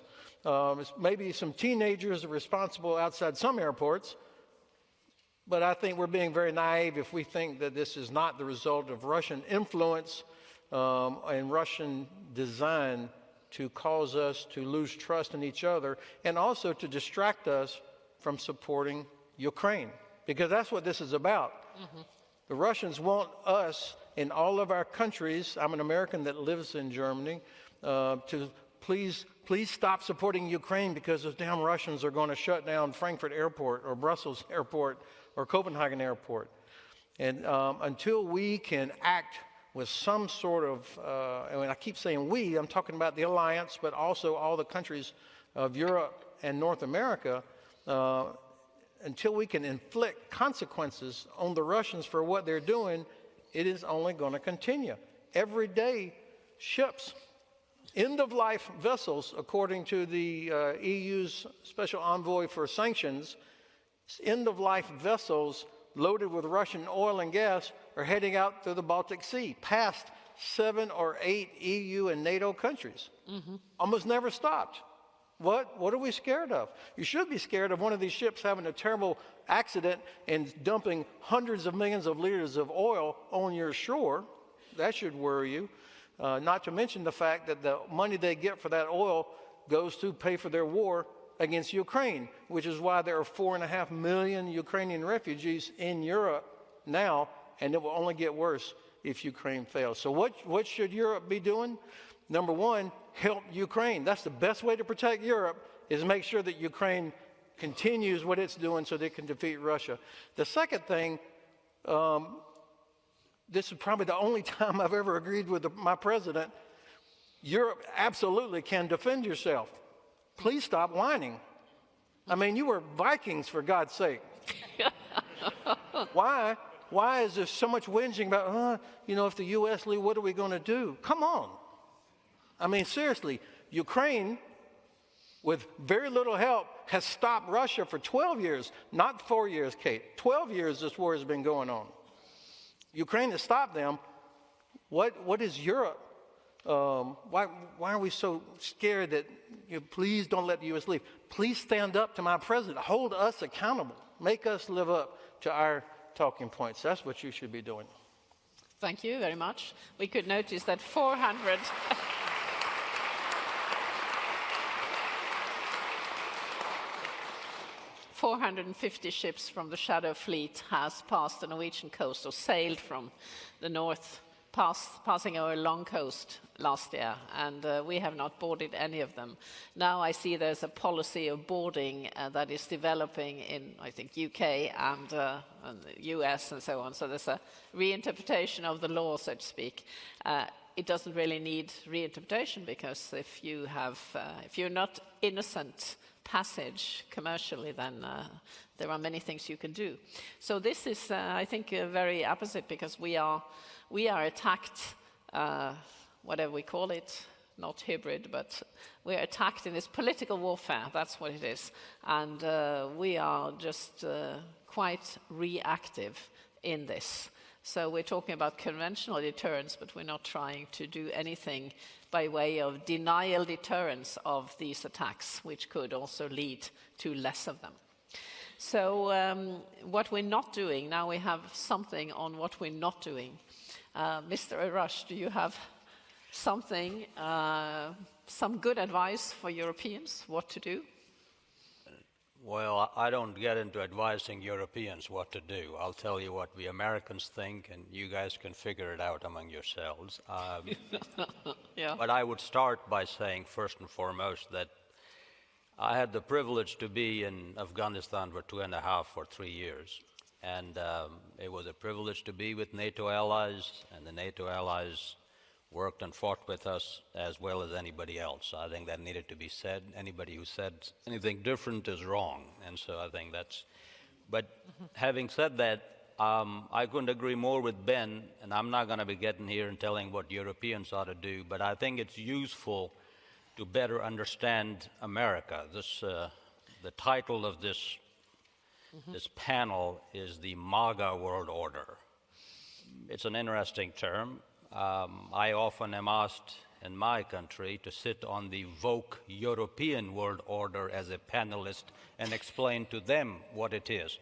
Both the terms are ludicrous, but it is important that we speak different languages and we caricature each other in different sort of situations. A lot more here, perhaps with probably a little more articulate and long-windedness on our side, a little bit more short, brief, and perhaps crude. But it is important to understand at the moment, and I will follow up on what the Prime Minister said. I thought it was useful, and few of the early speakers. Interests rule. Always interests rule. Geography matters. It's an important part. NATO issues and transatlantic issues have been tough, and they need a lot of work. That hasn't changed, and nothing that is written in the National Security Strategy or the National Defense Strategy is anyway odds with any of that which was said earlier here. What we do have now, that there is a question, a two-part question I think is important. I don't see, and I do not, rupture is a word you guys use. We don't use it. If you love it and you want to use it, you know, maybe the wishes come true. It's certainly not the term that Americans use, and will not use it because we don't see it that way. But we are at the cusp of sort of certainly a transition of sorts in which the transatlantic language is dead and the new transatlantic language is needed. Transatlantic interests are so deep-rooted and so inextricable that you just cannot rip them apart. A simple part is, in this country, exactly what my good friend General here said, you have trouble calling Russia an enemy. You have trouble unifying against Russia. You have even greater trouble doing it against China. So do we, because of the inextricable nature, whether it be energy or business. That inextricable business nature that both of us have with China is about $1 or $2 trillion maximum. Among us, it's $7 trillion. So this notion that we are at a rupture or somehow we're going to wander away, it's not feasible. And then you can talk about it at Davos and get good speeches. It was the most irresponsible speech I've heard from Mr. Carney. It was great that a lot of accolades came about it. So I think that is important. So we need to work on that particular deal, and that is very, very... We're certainly not an isolationist country. When President Trump came up, there's a whole discussion it'll be isolationist. This has been the most active foreign affairs president in his first 1 year than last 7 presidents put together, and he's still not done. So I think he'll continue to go. I would also suggest that I would say 2 things that does bother me personally. One, I believe very strongly in American exceptionalism. And American exceptionalism believed that we ought to be held to a higher standard. I never measured myself, this is how Norway acts, or this is how France acts, and this is how I should be acting. I always acted much better in an exalted manner and trusted in that way. That appears to be waning under the president, and that bothers me. And I think it is sad to some degree. But that does not mean that I act any different than any European. Any day, all day, I'll take it on. We all live in glass houses. The other element which is important is that the tariff issue, even though it may be a useful tool on occasion, both the great sort of frequency of it and the great sort of unpredictability of it, that does harm one of the greatest strengths of America, which is the predictable system of American economics. So those are two important sort of considerations. Having said that, we're in a discussion here, one of style and substance, and one should not be, as a good Danish foreign minister said, this is now how friends talk to friends, and it's true. A lot of the conversation may very well be unwarranted, unfair, unhelpful. But it's a little bit like me walking around and saying, hey, if I had the money, I'd change this rich house. The rich people don't have good taste. They should have made the house this way and that way. I ain't got the money. They got the money. They built the house. President Trump got elected. He got elected in a federal state because this is the way he talked and people related to him. It is what it is. He's elected president. He talks about it that way. But it is the interest, and you guys have to figure out where your core interests are and how hurt are you with a given language. You can do both. I'm not saying pick one or the other. It is very likely, more likely than not, that by the end of President Trump's term, that he may have pushed both America and most of its allies either almost at or closer to a 5% GDP defense budget. That would leave all alliances, both Indo-Pacific, North Atlantic, and Middle East, stronger than they are. That will lead all our alliances and our capacity stronger than it is. And that may reel into a more safer world. That is more likely than not. I'm not saying it's guaranteed. That would be best for everybody. Now, of course, there is a rather bitter medicine on the way. The polite way has been told not just by Kennedy, but actually all the way back from Eisenhower onwards. It didn't work. He's trying a different matter and he's going at it. But in that context, everything that was discussed earlier today, and which is an NSS and which is an NDS, and which my good friend, the General, just said, it is very, very consistent. The National Defense and National Security Strategy says that we think Europe should be able to have the conventional might to deter Russia. We, America, will remain as a critical allies and everything else. Nothing that says it abrogates it. That is where Europe ought to be. That's what it says. It takes Israel as a model ally, talks about again and again, and it wants other allies to be like Israel, to be able to carry the hammer as well they do. If the world after 4 years ended that way, we'd be in a better place than we are today. And I believe that, yes, transatlantic relationship, because of the inextricable nature, would be stronger. I apologize and am concerned about the bitter medicine that comes on the way. One last point on this, because it was mentioned here a lot, which is the high north and security, and directly relevant to Norway. We are at the cusp. In both NSS and NDS, we do not talk enough about the high north or the Arctic.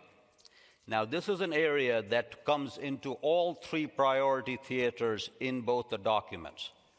Our Western Hemisphere priority, it comes directly within that specter of our high north. It comes into Indo-Pacific.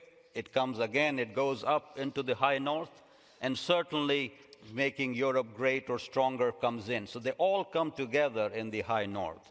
And people like me and others are talking about that, hey, we have a good concept of free and open Indo-Pacific. Let's extend it to the high north, and having a free north, not only Arctic, but the really game changer that happened with Finland and Sweden coming to NATO. So now we have this NATO blanket of Arctic, Baltic countries working together in a free and open north, an extension of free and open Indo-Pacific. I think the opportunities are immense, and if there's an I'm happy to come back to it. But that's another very, very positive area of strong collaboration, very strong, building on not only the 4,000 Americans here, and just like the Prime Minister said, that even in this era, that would be a very rich way of going forward. So a lot of good to do. I think there are a lot of bitter medicine, but interest rules, geography matters, hard work at bay. Thank you. That was very forceful and very interesting.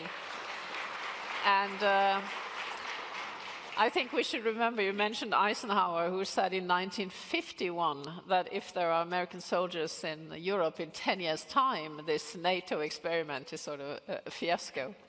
So not to urge the Americans to go back now, but this theme has been around for a long, long time. And of course, Europe has been able to dispense with hard power to a great extent, because there has been the NATO-EU sort of implicit working relationship. I think Europe is the only region of the world that is classified in a way as a security community where states trust each other so deeply that they couldn't envision war. I mean, we even don't trust the Swedes, which we historically haven't done. We built a fortress against Sweden in 1908, 3 years after we became independent from Sweden.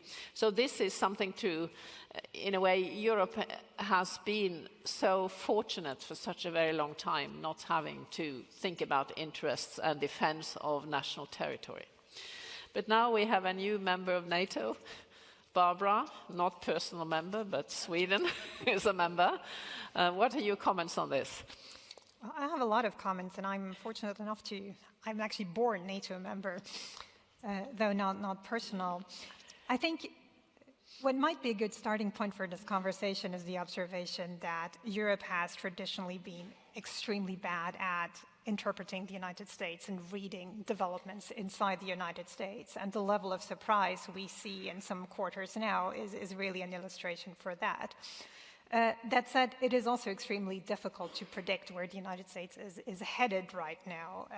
But the starting point for any European analysis, I believe, has to be that uncertainty is the new normal. And that also means that hoping for the best is simply not a strategy, although I think that has implicitly been, in many European capitals at least, the strategy. What I also believe is fair to assume that Europe will simply not matter that much in the United States. That American presidents, American policymakers, and especially the American public, American voters, will simply not be that interested in Europe. And of course, if you're sort of an Atlanticist on the European side of this, you might also have a wrong impression from the outset, because I really do believe that sort of the emotional investment in this transatlantic relationship and the meaning that would ascribe to it was always higher on the European side of the Atlantic than it ever was on the American side. And I think this is a trend that will continue, and that also just the general interest in the United States will go down, because even if Trumpism is perhaps over in 3 years, I think it is also really important to understand, it's at least my personal conviction, that the reasons that led so many people to vote for Trump are structural in the United States and will not go away. And that a lot of this is really US domestic politics and the question of whether there is a political force, be it the Democrats or some other force, that manages to address the issues that people really care about, and those are not foreign policy issues, and they're not linked to Europe.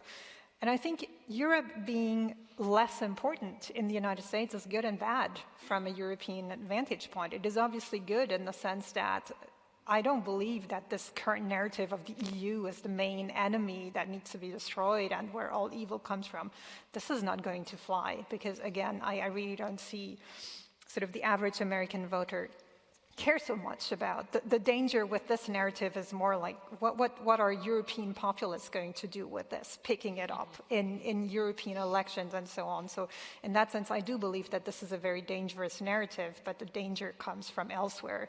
Imagine European populists with US tech bro money just sort of taking this into election campaigns. But I think in the US it's likely going to fight. But it is, of course, also bad news if Europe is just less important to the United States, because that means that happy transatlantic times are over. Now, whether they ever were as happy as some people would have is another question. It's been mentioned here already very many times this morning that burden-sharing debates are as old as NATO, but that also, for example, the US relationship with international law has been, well, depending on who you ask, not always as exemplary as you would perhaps want to have it. And of course, there will also be Atlanticists in the US in the future, as there are now. But there again, I think it is also easy to get a slightly skewed vision when you're in Europe, because of course the Americans who like to talk to the Europeans and to attend conferences like this one, well, they're not the hardcore anti-Europeanists. And so there's also this whole other group of American foreign policy thinkers. So what does that mean for Europe beyond all the concrete measures we're talking about here and investing in defense and so on? I think the key mindset change that this really requires for Europeans is understanding that dependence is not a strategy. And I think for many it has been.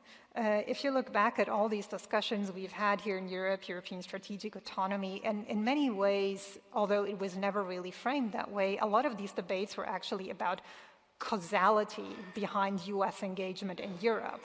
And you had those who argued that if we become too strong, then the Americans will withdraw because they don't like that, or they will not think that we need them anymore. And then, of course, you also had the others who said, yeah, but the stronger we are, the more interesting we are as an ally.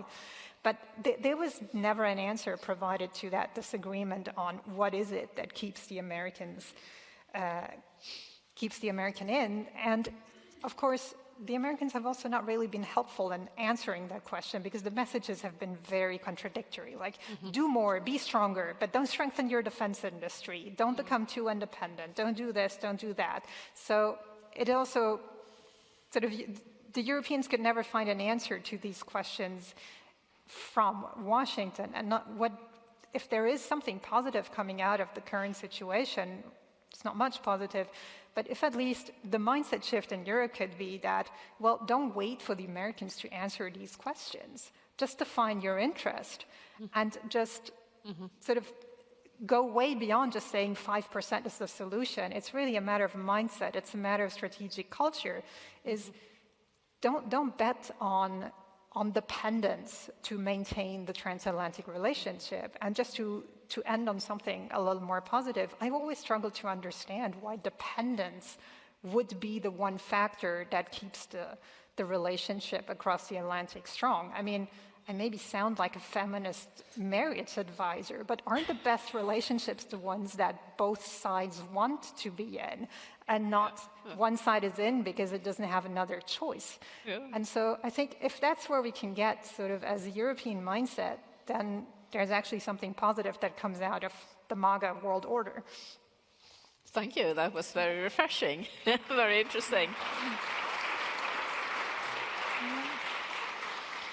And I think if we take that as the point of departure, then in a way, is the French thinking about autonomy, which is, of course, went on from de Gaulle onwards, is that a model for achieving European sort of strategic culture? Because strategic culture is a term that is used in the literature quite a lot. One disagrees on how to define it, but it has to do with the willingness to take risk and ability to take risk. And the only two key states in Europe with some degree of strategic culture that is strong enough, I think, to have a global reach, also the French and the British with their nuclear weapons, and then, of course, German money coming in. And I think we heard about the coalition of the willing, able, like-minded, that is Northern Europe. British leadership, the Nordics, the Baltics, the Poles, Poland as a major military power. I think this is the only feasible way of showing leadership, of going forward, is that key states decide to do so. And then, of course, with the NATO method, so to speak, in terms of how to do it militarily. But politically, there has to be the will in capitals, not consensus-based organizations. The EU would not be able to do much as long as there's unanimity with Hungary, with Slovakia, with other countries that may want to stop aiding Ukraine, for instance. So I think this is a question what to do now, is who can do it. And how, in a way, does one address the needs on the ground? Conventional deterrence, fully capable to be had here in Europe, what does it require if we leave nuclear out of the question? FT had a very good article some days ago listing the enablers, the strategic enablers that only the US has for the moment. Can we acquire those and how quickly? That's the sort of question. And to keep this, you know, interest-based cooperation with the US, as you talked about, Barbara, not to not look at dependency, but look at our interests and how to arm up in order to defend those interests. Any comments on this? In America, when you're on a panel with somebody and the other person goes, "My good friend," that means they disagree with every fucking thing that you just said. All right, so just to be clear, Ash and I disagree on almost everything that we have said. I wish that in 3 years the alliance would be stronger. But when the President of the United States daily and his knucklehead, his Secretary of Defense, daily smash our allies, when they denigrate the sacrifice of allies, when the President publicly says we didn't really need them. Okay, first of all, how many thousands of Allied soldiers were killed or maimed or wounded in Afghanistan? Only because we were attacked. The only time that Article 5 was ever invoked. So I was sick to my stomach to hear that, having served in the middle of British, Canadian, Lithuanian, Australian, Dutch soldiers, Romanians all around me. It was sickening. What makes NATO successful? The reason the Soviet Union never attacked us in a conventional way, the Russians have never attacked us in a conventional way, is not because we have gazillions of dollars invested in equipment. It's because they always knew that we would all show up. The cohesion of the alliance was always the secret sauce. Not if you were 1.8 or 2.2 or 5 or whatever. We all knew that we could show up. One of the best Norwegian soldiers I've ever known, Odin Johannesson, when he was the chief of the army, I was here on a visit several years ago. I'm so old now, I can't even remember exactly when it was. But I said, Odin, what is the part of Norway? I was revealing my ignorance. What part of Norway is strategically the most important thing? Well, where do you focus? And of course, I immediately was thinking, well, obviously it's around Oslo. You got to protect the capital where most of the people are. He drew a little cartoon map of Norway and then a circle around the top 10% of your country. He said, that's it. I said, what? Nobody lives there.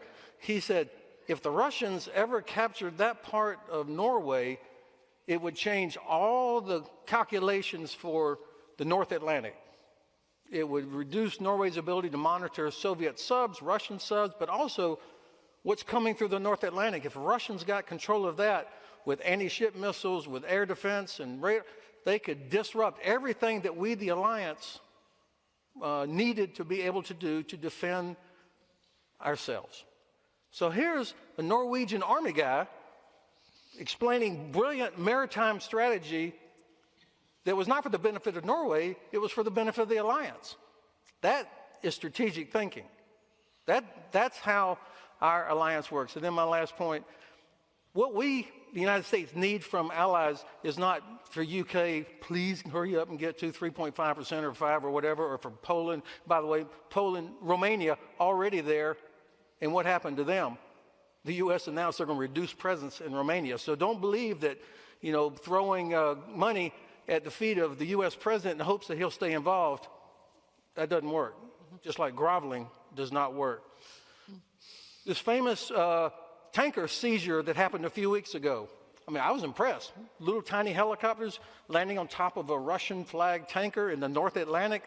I don't even like flying over the Atlantic in a Lufthansa flight.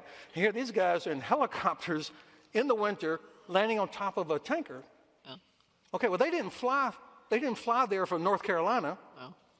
No, the U.S. Air Force, which is unmatched, I'll say that when it comes to transport, flew helicopters to our ally, the UK, where we have bases because our ally, the UK, allows us to land there, unloads helicopters, and then working with British Navy providing refueling capability for 2 American Navy ships that are based in Spain because our Spanish ally allows us to be there. And they came up, and that's where the helicopters then went to, and then went and seized the Russian tanker. Plus, 50% of the intelligence that we depend on does not come from American satellites. It comes from our allies, and not just the UK. So this is what the birdcage liner, known as the National Security Strategy, is doing to the most important thing that we have, our allies. Of course they piss me off, okay? Don't forget, France kicked NATO out back in the time of the Gulf. This has not been a rose garden, all right? Greece and Turkey are at each other's throat all the time. Great Britain and France very angry at the U.S. when we intervened in Suez. Germans extremely unhappy when we invaded Iraq. But we always managed to get through it because we had not just shared interests, Kaja. We had shared values. That's what I worry about. Yeah, very well spoken.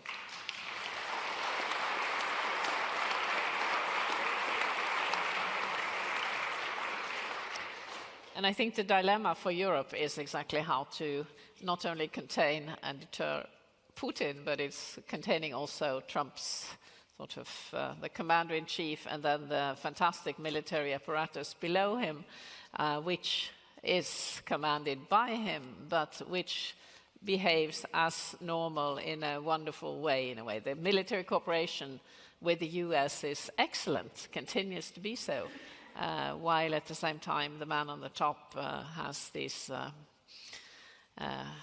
incredible, I would say incredible statements, especially the one about allies. I had a son in Afghanistan, he might have fallen, and what would I have thought when I heard the US president say what he said? So this is the dilemma, how to keep the military cooperation intact while maybe containing or ignoring, I don't know what we should say, many of the statements and policy actions of the US president in the 3 years ahead.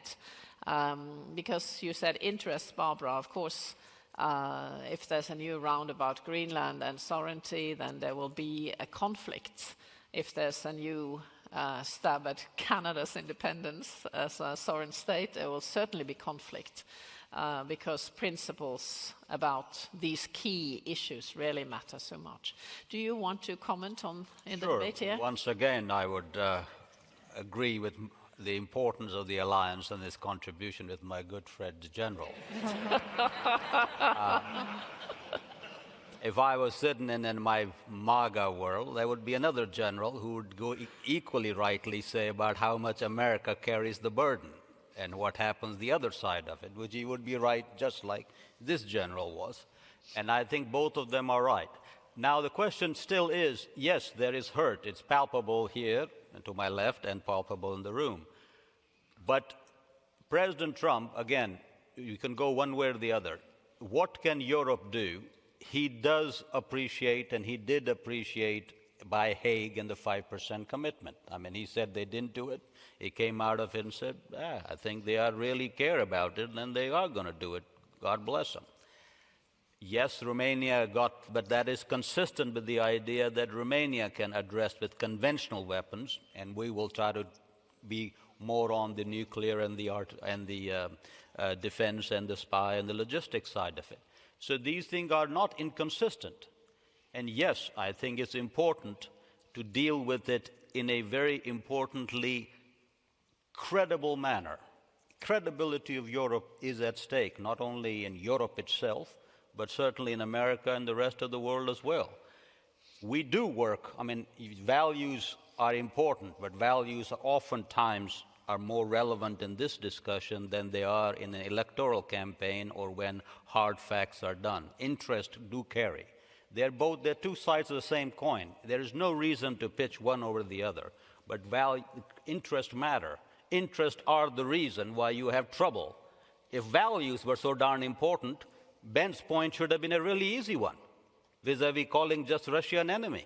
If your values are so damn important, it ought to be real easy to say China is an enemy. You can't, because your interests rule. So don't sit here and give me lectures about values and interests and other side around. So the question comes down on this particular point is, what are the interests and how do you deal with it? You deal with it like Ursula von der Leyen deals with it, in a much more sober, in a restrained. She knows what her points are. She knows what can hit America or not, and what it will cost Europe when he goes into a trade battle. Giorgia Meloni knows it. Merz knows it. Kaja Kallas, a good friend, she knows it. The person who doesn't know it is bloody Macron. They've been playing around France first long before we got to the damn game. So don't give me a break. And talking about strategic autonomy, I mean, you really want to have France and Germany be your backup for security on the worst day of Trump? The worst day of Trump? And you want to trade that to France and Germany? If you want, go for it. So the question is, let's just have a little. Mr. Carney comes around and says, we're going to have a rupture. Mr. Carney, Mr. Europe said 5%. Mr. Trudeau said, I'm going to meet 2% in 2032. You can't even have a laughable conversation on that. We don't know. So if you really are a middle power that'll say, this is what I'm going to do, then if Canada was even remotely have one more frigate in the north, we may have a different discussion on Greenland. So very important when all this discussion of alliances, this and what, whether it meets 5%, whether you can get conventional or not, it'd be very important that every time Europe speaks, it speaks in a credible manner so people like me and others come around and say, hey, Europe can deliver. There is a broad, she's right, it is a broad, not just a Trump world, a MAGA world, or whichever other world in the democratic world, similarly, that Europe is talk and cannot deliver. You have to change that narrative. That narrative has to be, and I pick one country for that. If you want to take one country that stands in abject counter to that narrative, is damn Finns. They're one of the only people I know who talk less and deliver more. And so the rest of this, you just have a conversation, we ought to be doing more. And so you got to be in a situation that says, here's my conventional deterrence to Russia. I can make it. Let's talk about, can we have a continued idea on nuclear? Do I really need nuclear? Because I really cannot, because even America is having trouble trying to update our nuclear arsenal because the cost is pretty darn high. For you guys to come, or you have trouble doing 5%. I don't know when you're going to meet 5%. For you to talk any of the stuff you're talking here, you're talking 10, 15%. You go down 10, 15% discussion, you can kiss social state welfare out. I mean, the whole great Norway living around free and happy. So there are so many issues here. You got to speak in a more credible way. God bless Ursula, Giorgia Meloni. It's very funny. The people who are the most sober-minded in Europe are the European ladies. The ones who are most temperamental up and down are the European men who come around and tell us about strategic autonomy. I want him to give a strategic autonomy speech in down Beijing. He gives it to me in Moscow. We give him a strategic autonomy speech giving, and same thing with the Indians. Now, back to the interest point is very important. With the Indians, we have now a absolute tariff pitch with 50%. That has not hindered our defense and technology cooperation. It's moving, because the interests are so much aligned, that they are moving in a side-track on this issue. So credibility, deliverance, I think conventional deterrence in your capacity, deliver it, change the tone, and I think you will find, not only under MAGA Trump, but let's say what happens after Trump. We're not going to go back, even if there's a Democratic or Republican, we're not going to go back. This sustainment of this 5%, the commitment, they will stay. We can be in a good place. Let's talk about interest, which does not in any way preclude the value of the values, but let's start with interest so we get a more, just like was talked about, more sound, more balanced, more sustainable alliance as we go forward, and a stronger one for it. Firmly believe in it. That's why I came here. Yeah.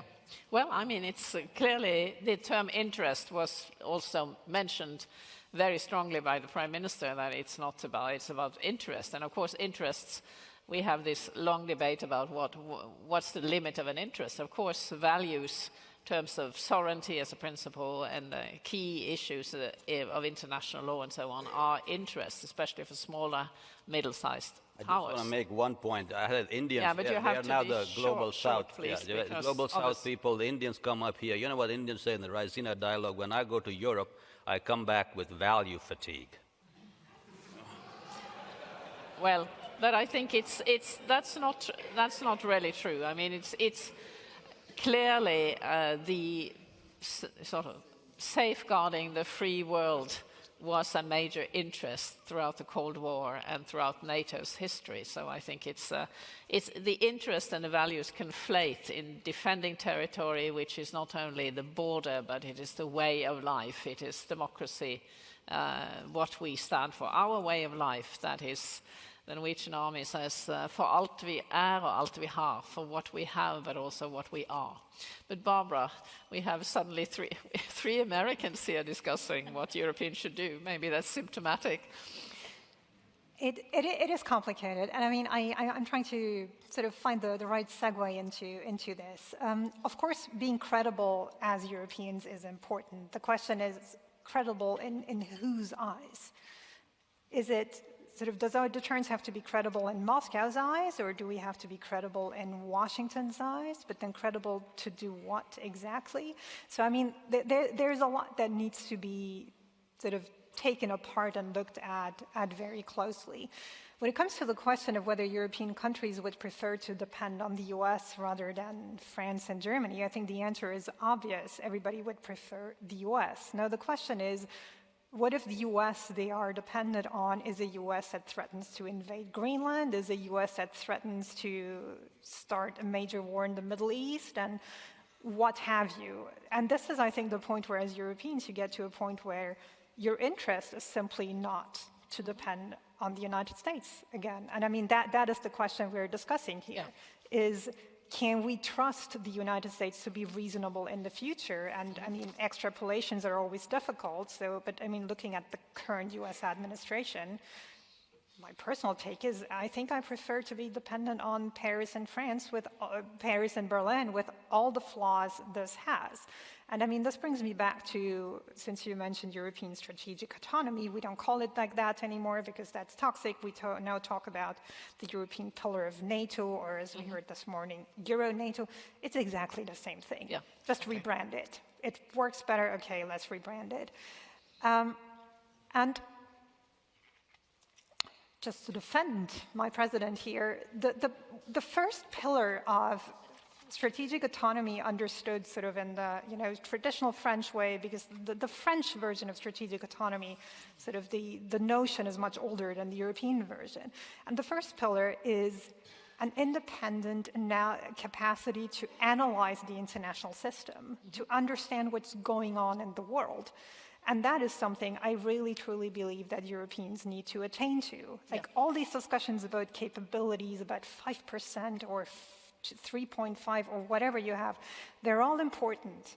And there needs to be done more. There's no doubt about that. But sort of this intellectual dimension of being able to read the international system is something that Europeans, with certain exceptions, have really underinvested in, and that Europe needs to gain back. I mean, just to take a very recent example, Greenland, how many European capitals were even able to assess by themselves whether there is a Chinese or Russian threat to Greenland, or whether they should just buy the messages coming out of Washington, or what really is the situation? Now, not everybody is there, so involved in Arctic security, but there are plenty of other examples where most of Europe is just simply, I would say, unable to read the international system. And that, for example, also includes the whole nuclear dimension, which we didn't want to talk about here, but that, I mean, I don't know, I'm a political realist. I believe sort of in power structures, and of course the nuclear order is what's at the basis of this. So understanding the nuclear order is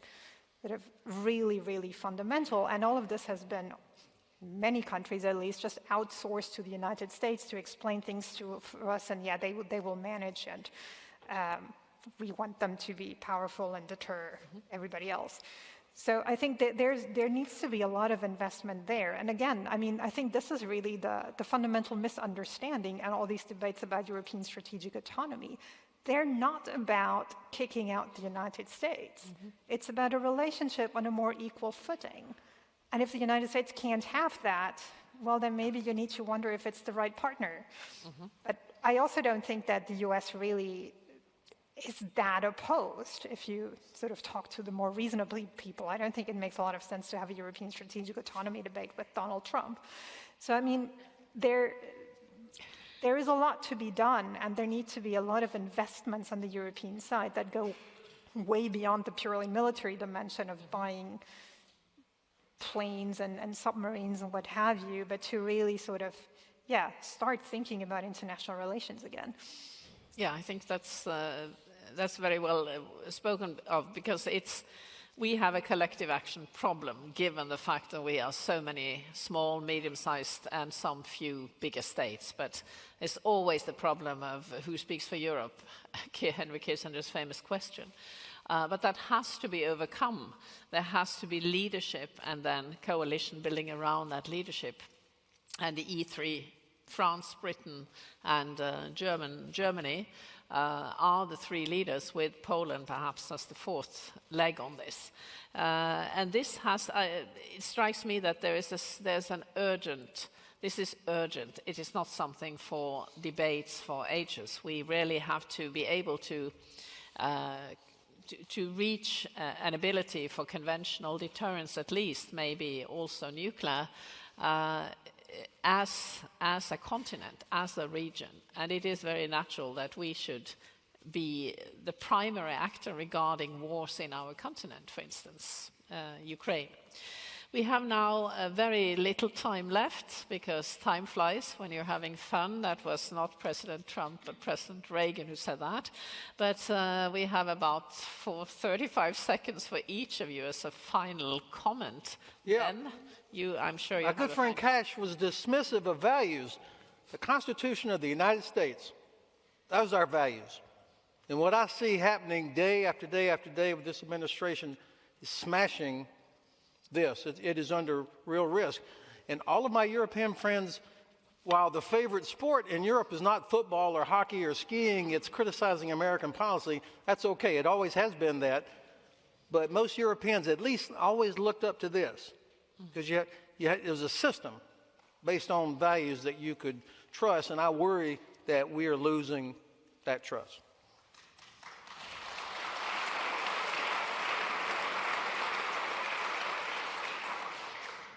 Once again, I would agree with my good general, other than, and in MAGA notion of building up our Constitution, I shall not, but I would agree very strongly that yes, but I believe in that Constitution and American public with my undying stuff, and I'm not made of that little metal that a 4-year term of a president elected fairly by America would diminish the American metal and what that thing is written on, far more than that paper.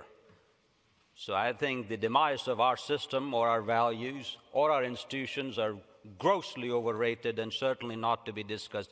Those are my own issue, and I'm 10 times more worried what's going on in Minneapolis than any damn thing in Arctic North. So I don't have to come here and brandish about my love or for the values. The important thing for Europe is that, very simply, America is strong with a strong Europe, and Europe cannot be strong without a strong America. That is the inherent interest on which these values are based. These values can't exist without it. And the fundamental element is, I can't be strong, I can't do high north without Norway, exactly for the reasons that mentioned here. That is really, really important. At the end of the day, that's what's important, that's what makes the world go round, and that'll continue to be. There's nothing under God-given earth that does not change that interest-based commitment. And so we are going to be together to strong, and 4 years from now, just like every other time there's a Republican president, you guys can snicker from poor Reagan to Bush, and you'll do this too. When you look in the hindsight mirror 4 years from now, we'll be stronger for it. And we'll go on to the next topic, and the next damn Republican president of the United States who doesn't know how to speak, and doesn't, if they can just win to the right school, they'll figure it out. But the future is strong, and I'm absolutely honored to be in Norway and talk about it. Thank you very much. Thank you. Thank you.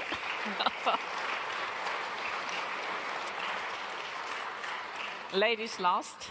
Thank you. No, I have to say I am deeply worried by what's going on in the United States, and I'm worried both by what the government is doing, but I'm also, and perhaps even more so, worried by what the opposition is not doing. And what that means, I believe, for Europeans is that you can't hope for the best. That is not a strategy. I would, of course, like the best to materialize, and then in 3 years we can all be friends again and everything is great again. But we need to be prepared for a different scenario, which is very possible. And so don't sit here and waste another 3 years discussing European strategic autonomy or whatever it's called now and not do anything. But prepare for the worst, hope for the best, but don't make that your strategy. Thank you. On this very somber note, I have the... Thank you very much to the panel, and I have the pleasure to say that we can learn from the French that without good food there is no diplomacy. So there will be lunch. Okay, thank you for a very interesting discussion, I have to say, among friends. No, it's important to exchange views in this troublesome times we are living in, as I must say. We will now have lunch. I know everybody is dying for a cup of coffee and maybe something to eat. We have been here for quite a while. It's lunch served in Domus Biblioteca on the right side when you are entering the aula. The speakers will be taken care of, going in another building. And please be back and seated 12:20. Because 12:30 I will have Radek Sikorski and Espen Barth Eide on the stage. Looking forward to see you and enjoy your lunch. And thank you, Janne. Tack.